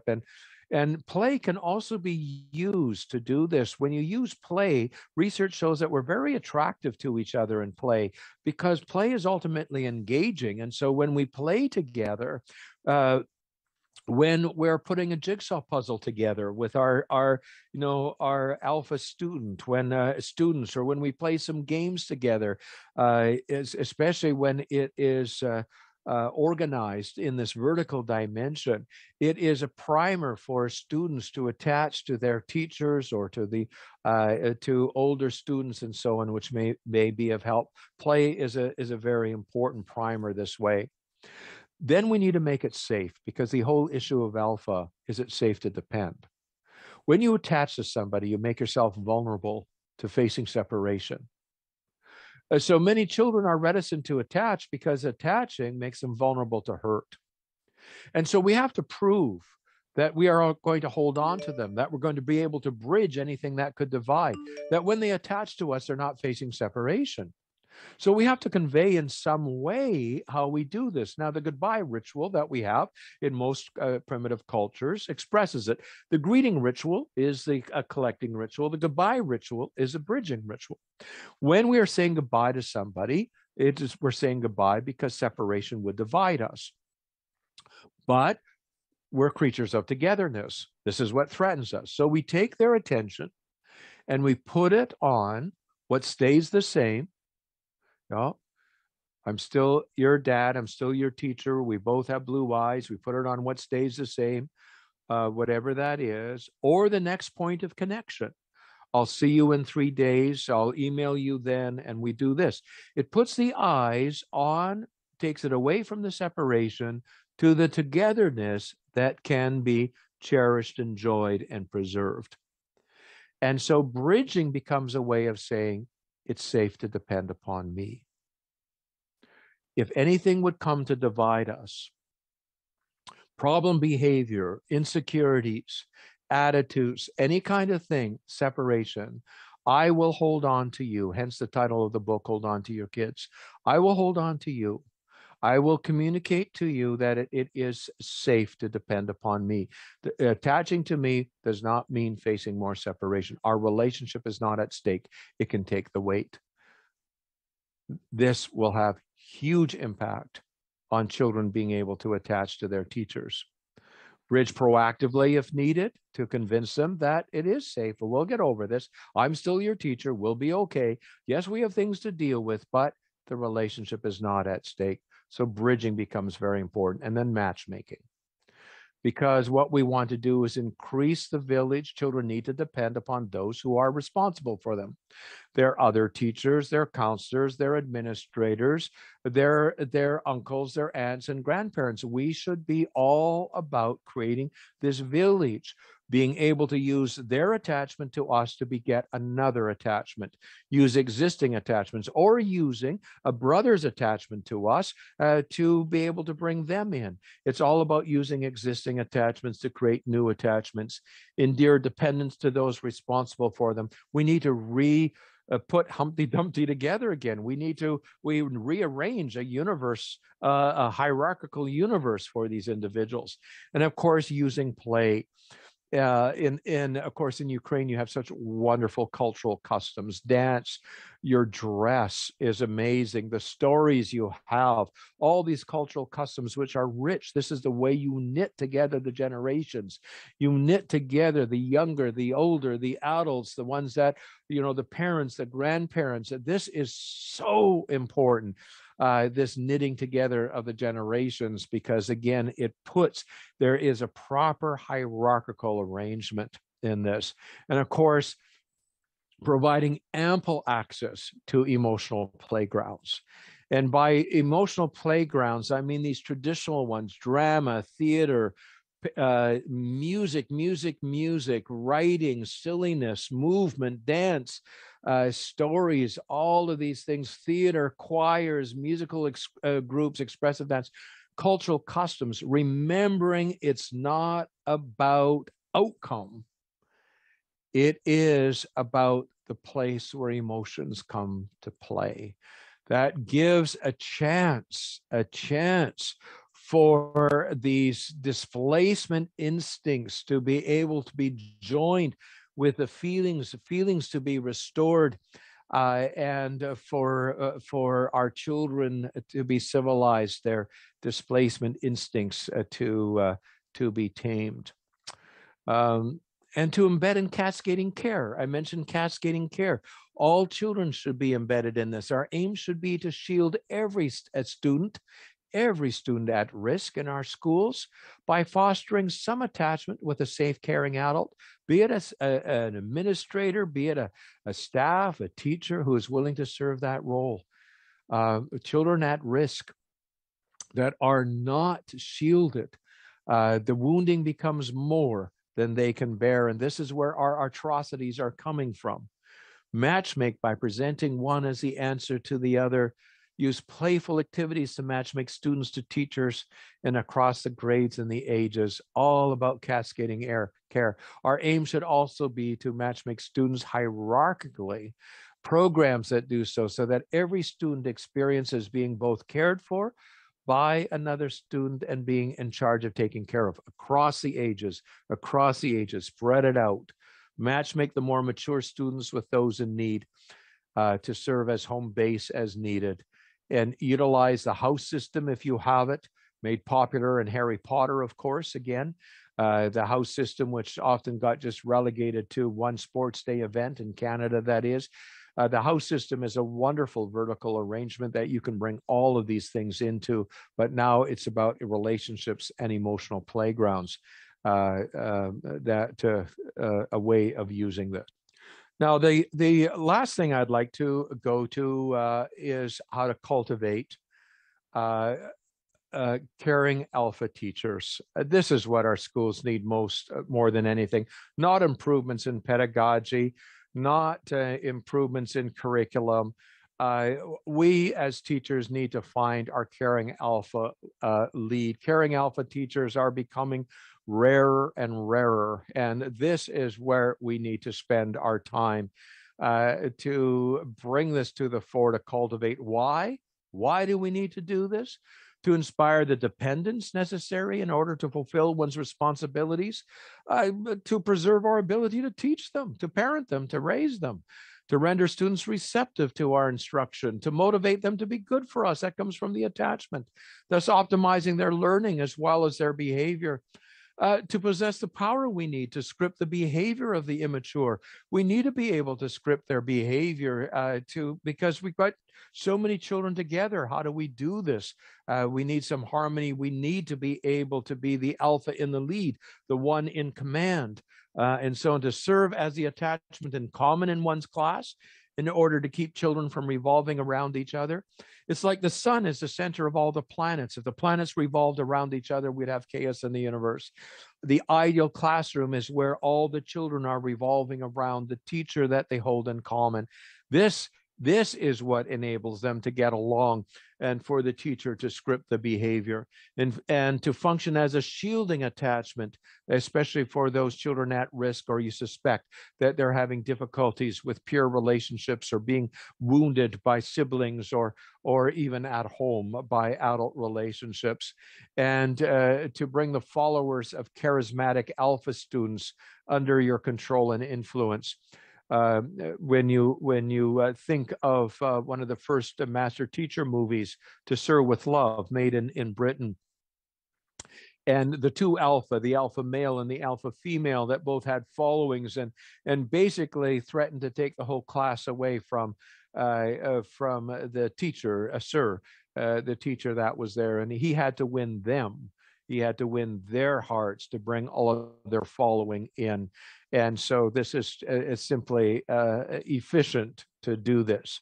And so some thoughts around mastering the lead in the dance of attachment. It's a place you find. You can't do it from following directions, no matter that you can find the lead in a dance that way. It's something you find. We all have these attachment instincts in us. If we, and I would have clients ask me, well, please just tell me what to say and what to do. And I said, well, you are not alpha then. You are dependent. You have to find this. You have to find it. You assume the posture and demeanor of the alpha in charge. You just assume this place of being the answer to the others. The other is in need of you, and you are the answer, especially to their attachment needs. You convey this. You don't know how you're going to do it. You don't even know what you're going to do. You start by assuming the posture and demeanor. Invite dependence. Make it safe to depend. Convey that it is safe to depend. Somehow get the message across, I will take care of you. If we don't get that message across, we're not inviting them into this relationship with us. Be generous, providing more than is pursued. This is very important here, not just giving them what they deserve. This is about caring, taking care of. There always must be this element of generosity in it. Seize the lead by anticipating demands and get there first. Don't just be responding to demands. Get a sense of them more. Read the needs and take the lead. Don't ask too many questions. When you ask questions, you put them in the lead. It's much better to read the needs and take the lead. Good alpha, if you watch alpha teachers, they truly are master teachers, especially when it is a caring alpha, not a lording it over alpha, not a bully alpha, not, there are plenty of those teachers as well. This is a caring alpha teacher. Win the alpha battles you can, but avoid the rest. Invite the inevitable. If you know that a student has to have the last word, even if it is behind your back, they have to trump you, invite it playfully. Oh, I can see that Gerald needs to have the last word here. Gerald, okay, this is your time. I grant you this.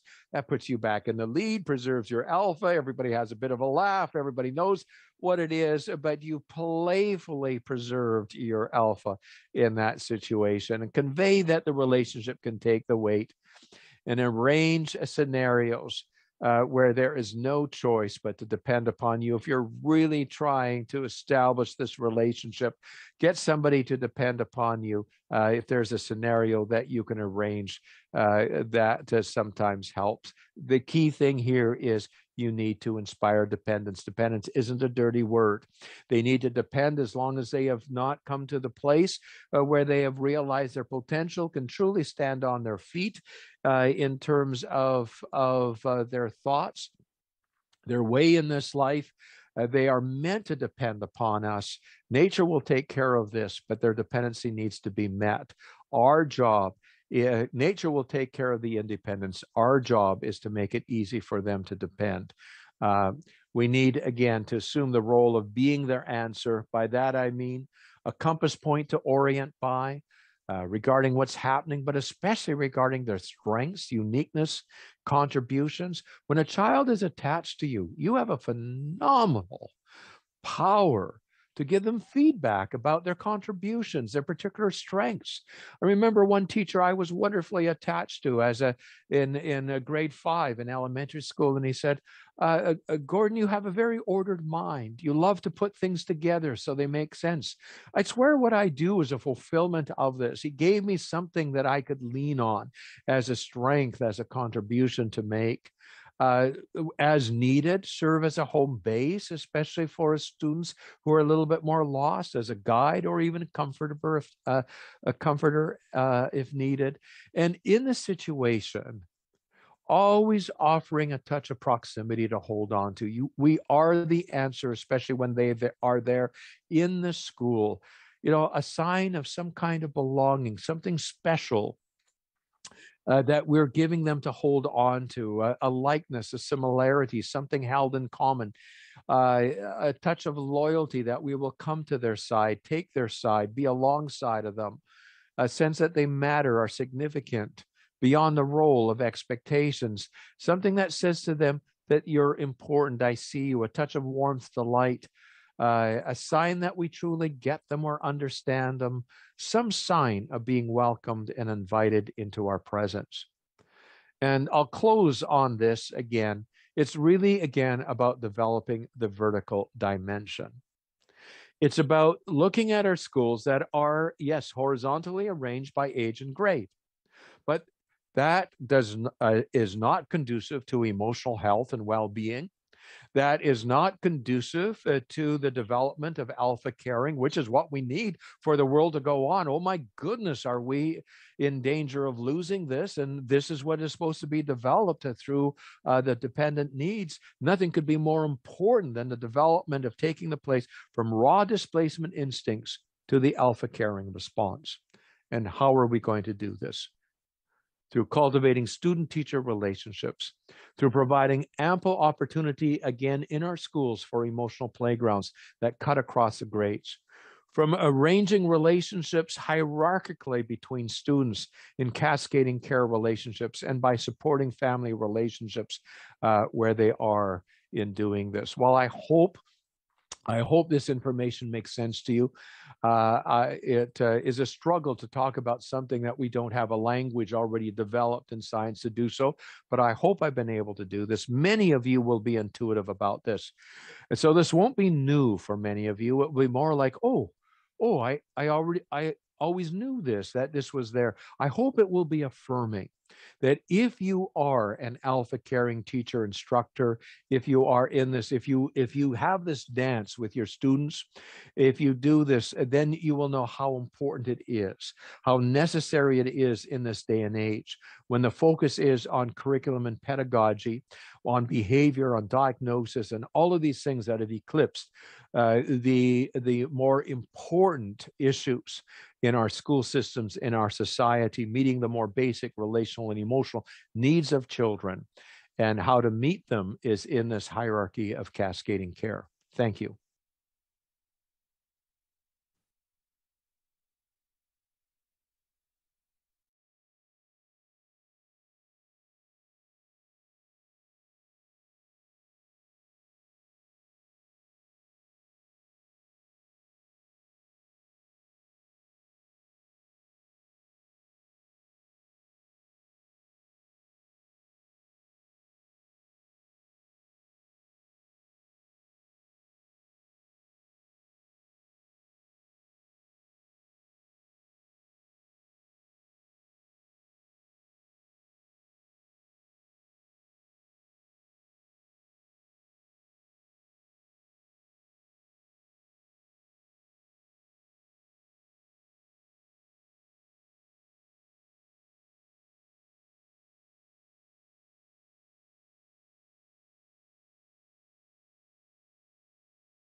Using the opportunity to speak for 2 seconds.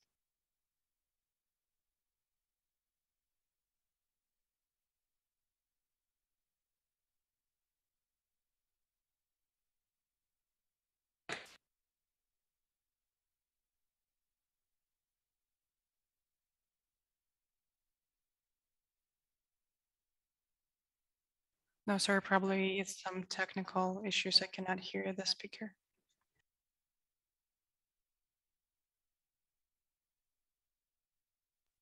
No, not yet. I was supposed to translate, but I cannot hear the speaker, so I'm waiting for the response.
Gordon, can you hear me?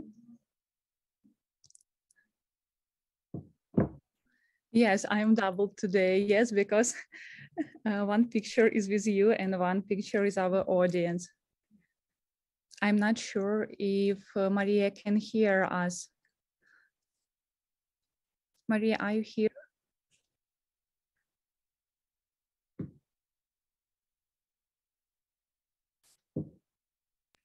Yes, I can hear you with a very loud echo. Okay, I switch my mic and leave you here and switch to Russian.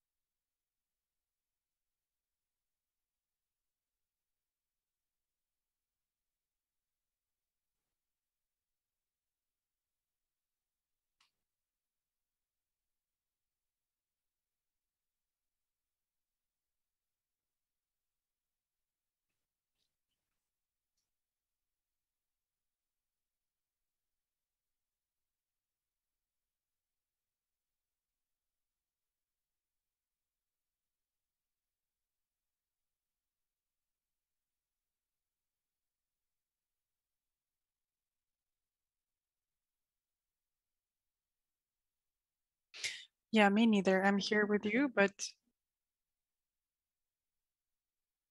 it's okay. You're not the only one.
Okay, dear friends, so I'm coming back to our issue. I'm sorry for this technical issue we have here. So the question to Gordon, whether the system of hierarchical relationship excludes some sort of horizontal relationship, and how do you combine them in one system of upbringing?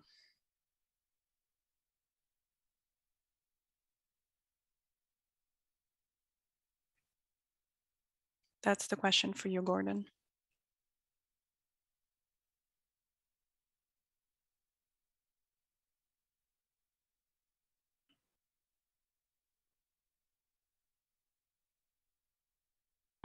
Gordon, can you hear us? I, for some reason, can hear you as well. Okay, one moment. Dear friends, excuse me, having some.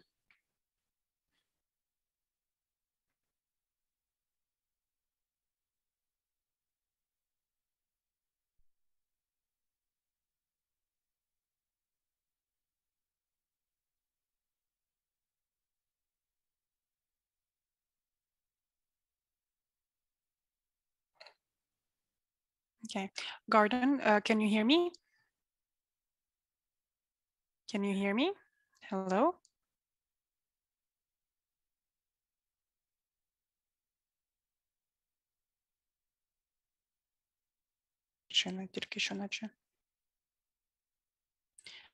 Gordon, can you hear me?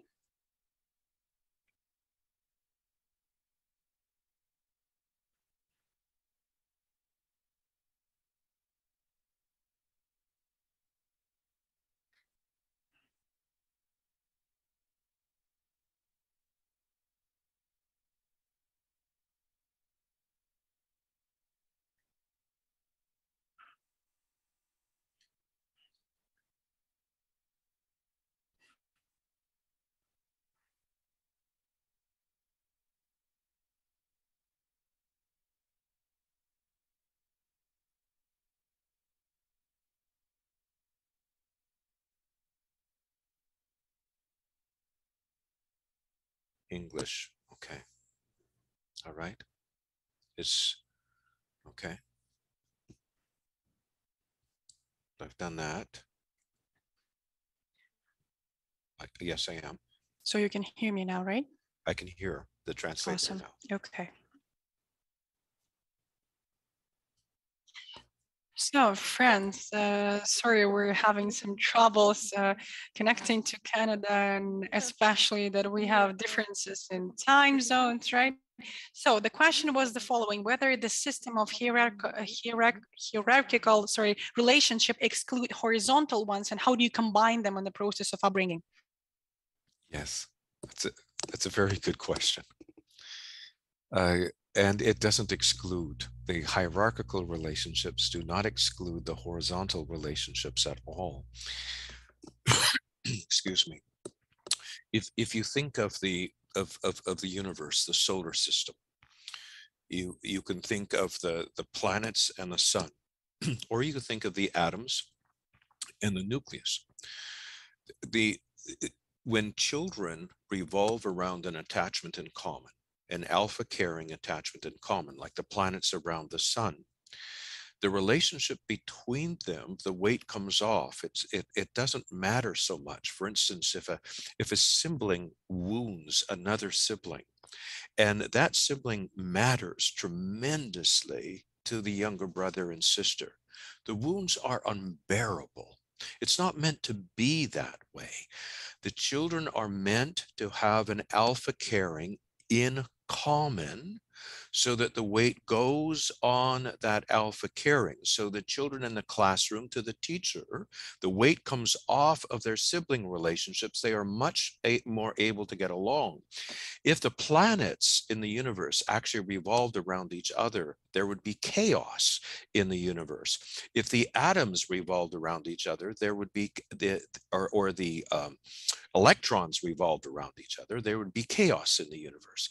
And when children revolve around each other, there is chaos in that universe. So yes, these blend beautifully together, and it straightens out when there is proper hierarchy, then the horizontal relationships also straighten out. I hope that makes sense, and I hope you can hear me. You're nodding, Yaroslava, so hopefully this is working. Good. Next question. It's pretty hard for a generation that was surviving, thankful to this competition, to interact with alphas who needs this playground, interactive playground. How can we help them to interact in this school environment? So this is one of the psychologists asking you this question. I think I'll need to ask for some clarification, or even just a repeat. I didn't quite get the essence of the question. Let's try once more. So we have a generation that survived through competition, right? Oh, and they yes. try to compete one with another. How do Yes. they interact with alphas that needs this emotional playground? And we're talking in context of school, because this is a school psychologist asking this question. I see. I see. Yes, that's again a very important question, and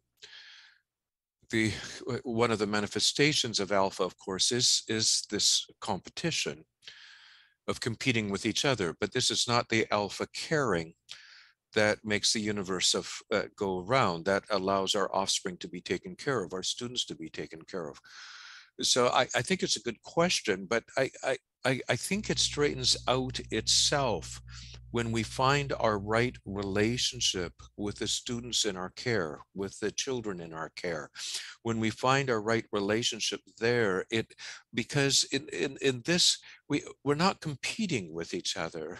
We want to do the matchmaking, to recreate the village, so that we can depend upon others to also take care of our children. And so it changes it completely from a world of competition to a village making, where we have a world of cooperation, or at least within that village we have this. It's an interesting question. I hope I have caught a corner of it, at least touched upon it a little. But I think when we get on with the business of finding our alpha caring responsibilities with students, the rest of it begins to fall into place. And we, the worst thing in the world is when a husband or a wife competes with their spouse's care for the children. There should be no competition in either seeking care or giving care, because it is against the very nature of alpha caring.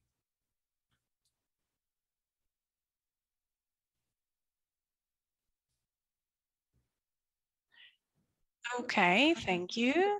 Next question is how can you live in harmony with a teenager when they don't see you as the authority, when they don't see you as this authority grown up? Yeah. Yes, that's very difficult. It can be very difficult to find one's way back. The challenge is not to get stuck in this place. The challenge is to know that that teenager still needs you, even though they don't know they need you, even though they are resisting you. If we try to lord it over them, if we try to show them who's boss, if we try to exert our authority, we just instill rebellion.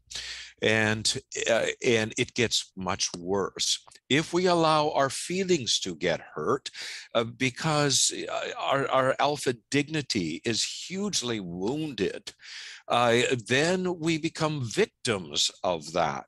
That's why it is so important that children to know that children need us for much longer than they know they need us and they think they need us.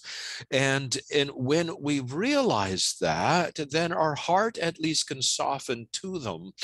And the way back is often very concrete, through food, getting them their favorite meal, their favorite dessert, being able to do something, make something work for them, but find a way of caring that is so elementary, that is so basic, a way of demonstrating that you are there for them can come alongside. And you have to start, in a sense, right from the beginning, as if they were a toddler, but of course you can't treat them this way, but you can find concrete ways of caring that can soften them as well.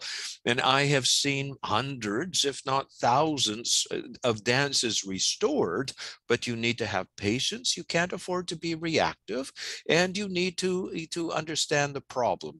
The teenager has fallen out of a right relationship with the adult responsible, making it so that the adult can no longer take care of the teenager. And that's where all the injury and woundedness and everything goes wrong. So it takes a lot of patience. I'm not saying it is easy by any means, but it is worth it. It is very much worth it.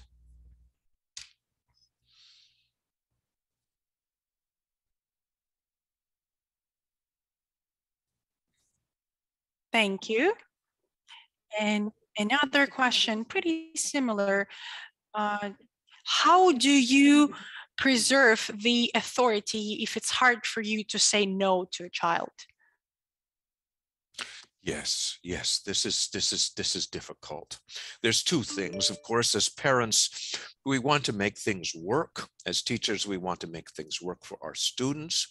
And also, for many of us, we were in situations where authority was abused. It was used to exploit us rather than take care of us. And so it was used to take rather than to give. So so it's difficult for us to be able to sometimes do what we really know is in the best interest of a child, to be able to say no, it doesn't work. This is not something that I'm going to let you do. Now, first of all, we need to have the power to do this. If the relationship isn't good, all we do is reveal our impotence.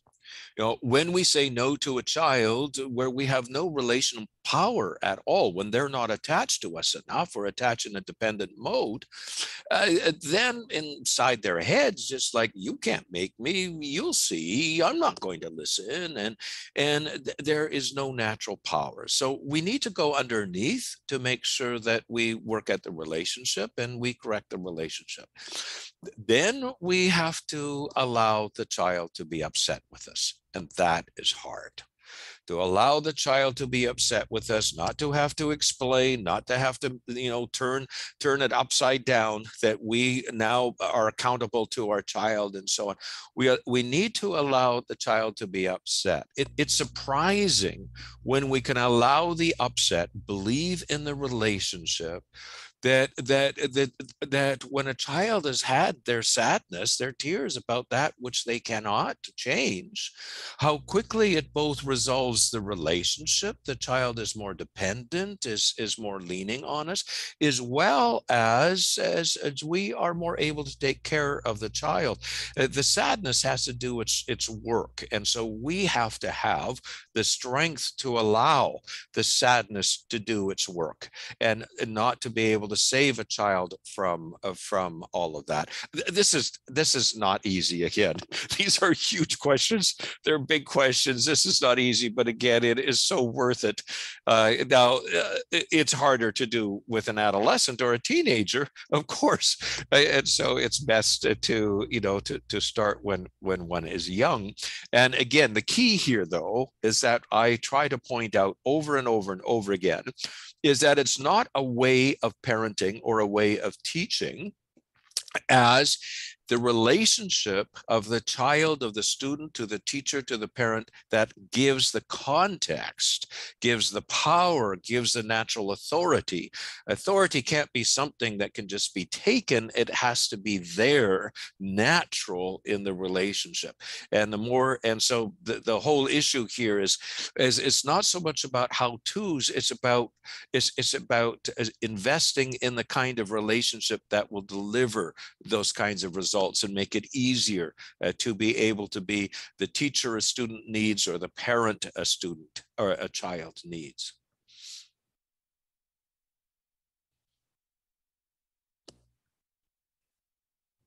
Okay, thank you. Another question.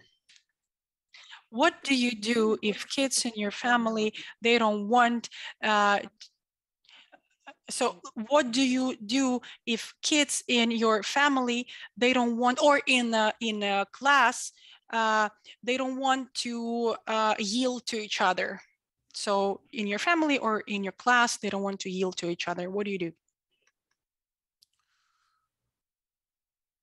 I think you're speaking to the cooperative relationship between students and between children. I think that's the question that is here. There's no easy way back from here. When children are in a sense competing with each other instead of taking care of each other. When they're competing with each other, of course, they are hesitant to cooperate. They're full of resistance. They have to lord it over. Their struggles with alpha. With this speaks to again the essence of the problem. Children can only relax if they begin to feel taken care of by an adult that is responsible for them, when they feel safe, when they feel taken care of. And then the second part is when we match make them. So we help one to be the answer, oh, so-and-so will help you with this or take care of you.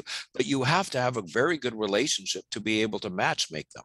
If you don't have a good relationship, they're not going to listen to you. You can't just say, okay, I need you to do this, or I need you to do that, or be kind to so-and-so, or be kind to this, because you don't have any natural authority in them. They're not trying to be good for you.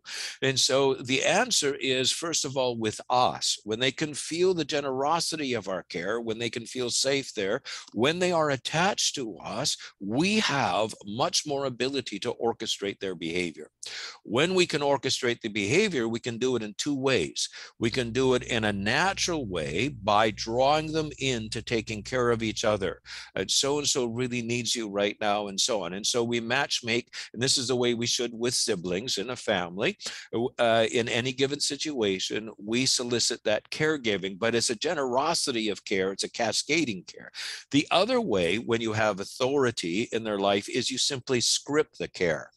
That is, if the relationship is good with you, you have a 3 or 4-year-old, and let's say it's with a pet. This is not the way to interact with the cat. We don't pull the tail. We stroke it like this, or whatever it is you begin to orchestrate this. But again, you have to have tremendous, like if you think that you are an orchestra conductor, and you have a symphony.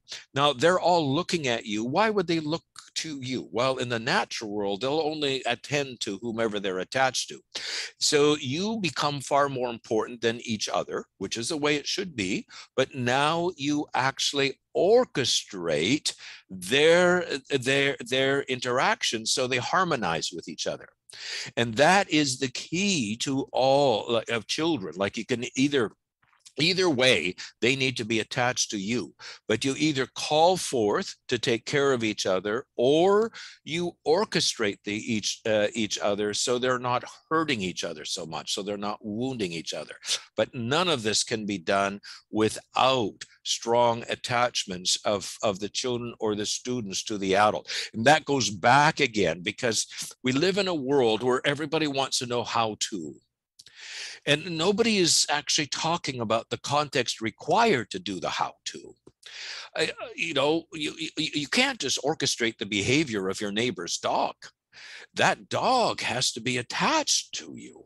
And if that's true of the dog, it is so much more true of the children. And this is what we become blind to. So these how-tos begin to straighten out when we have natural relationships, right relationships between children and the adults responsible for them. And we make sure that we operate inside that context rather than outside that context.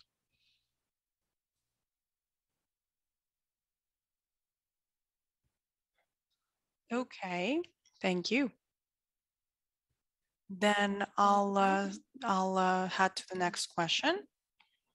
Whether the theory of attachment is included in a teacher's curriculum or anyone who works with kids, like in schools or kindergartens in Canada, and if yes, please let us know. And how is it done? If yes. I wish it was done. It is not done. Education in Canada is rather chaotic. Every province and territory has their own system. Every district has their own system. So what may happen in one school where teachers may take some professional development on attachment, it is not necessarily going to happen in another school. And then we have private schools and public schools and charter schools. So there is no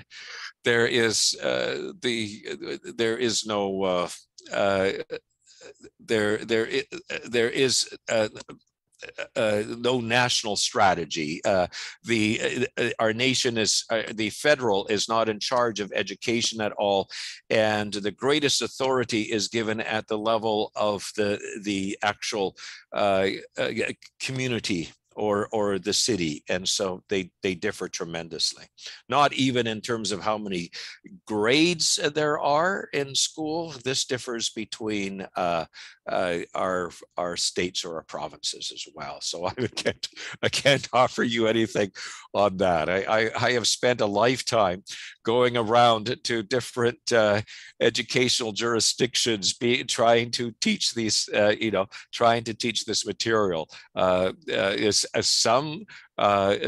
For some, they just, it's music to their ears, and they adopt it. So it's chaos.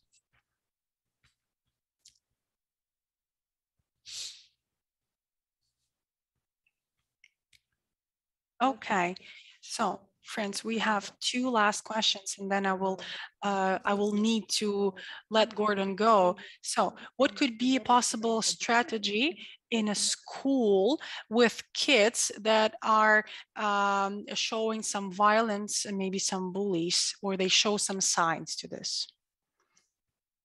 Yes, well, this is a very good example of where you begin to establish the relationships. You cannot deal with either a bully or where there is aggression from a place where there is not the relationships to be able to do this.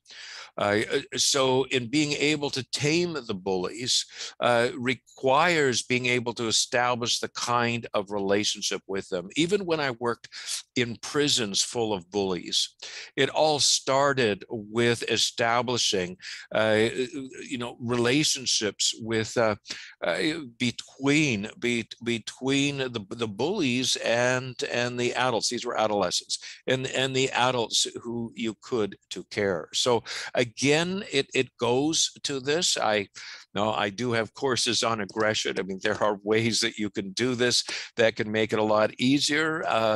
The bully is, as we described, there's two problems. There is a loss of caring and responsibility. So there's a feeling problem as well as a relationship problem. They're stuck in an alpha.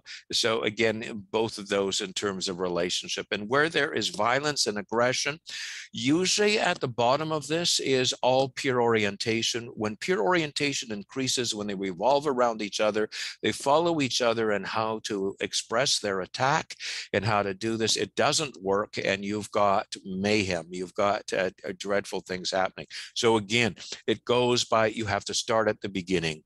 And in the beginning is developing these kinds of relationships. I had a wonderful experience in my elementary school of a master teacher in the 5th grade. There were bullies that were just absolutely doing having dreadful impact on the whole school, and was able to tame them. But this was all out of relationship and bringing them into like a planet to planet relationship with each other, instead of a false hierarchy among the kids.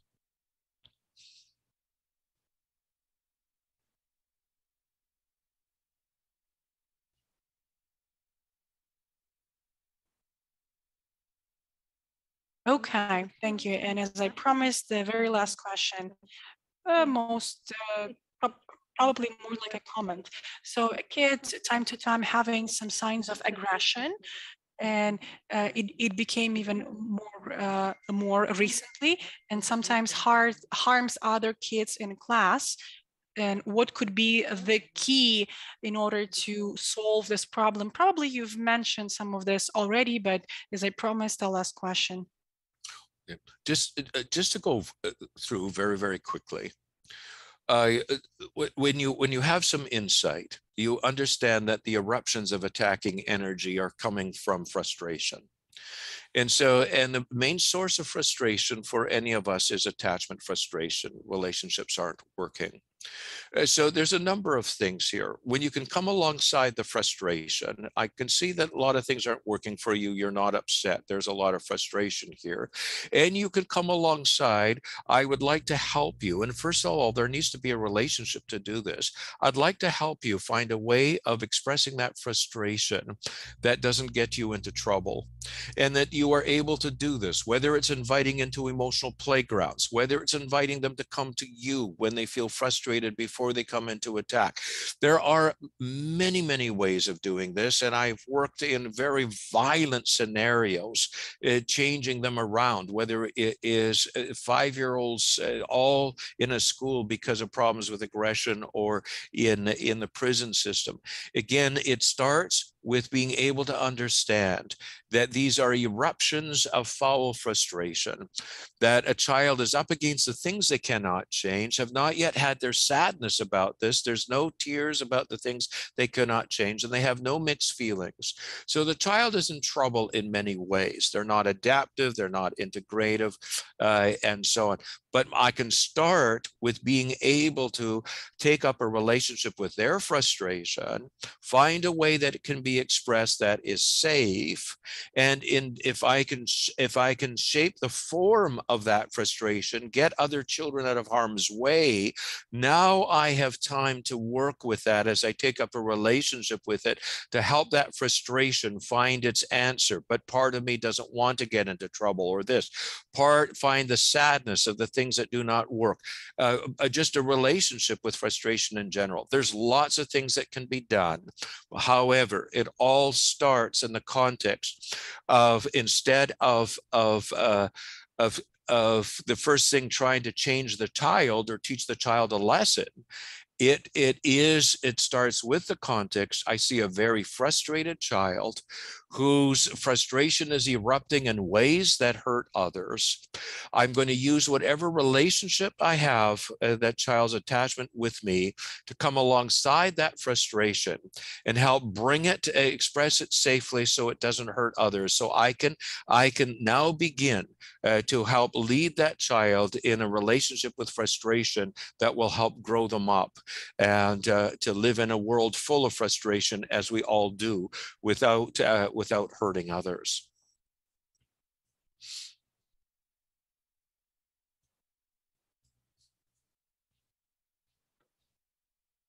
Thank you, dear friends.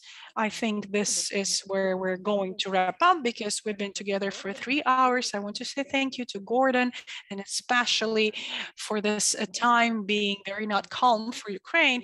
You're here to share your knowledge, and as one wise man said today, that in this hard time, we need to at least try to stick to some of the things that are planned, and we can try to still follow this plan. So thank you for coming and sharing your knowledge. This is very, very valuable for us, and I hope this knowledge will help Ukraine improve. And I have one last story for our viewers. First of all, thank you for being here with us and going through all of the technical issues today with us. So we're going to share this video with you, and you can get both of the videos, the English version and Ukrainian version. Also, we're going to send you a feedback form so you can share everything that you want to share after that event, right?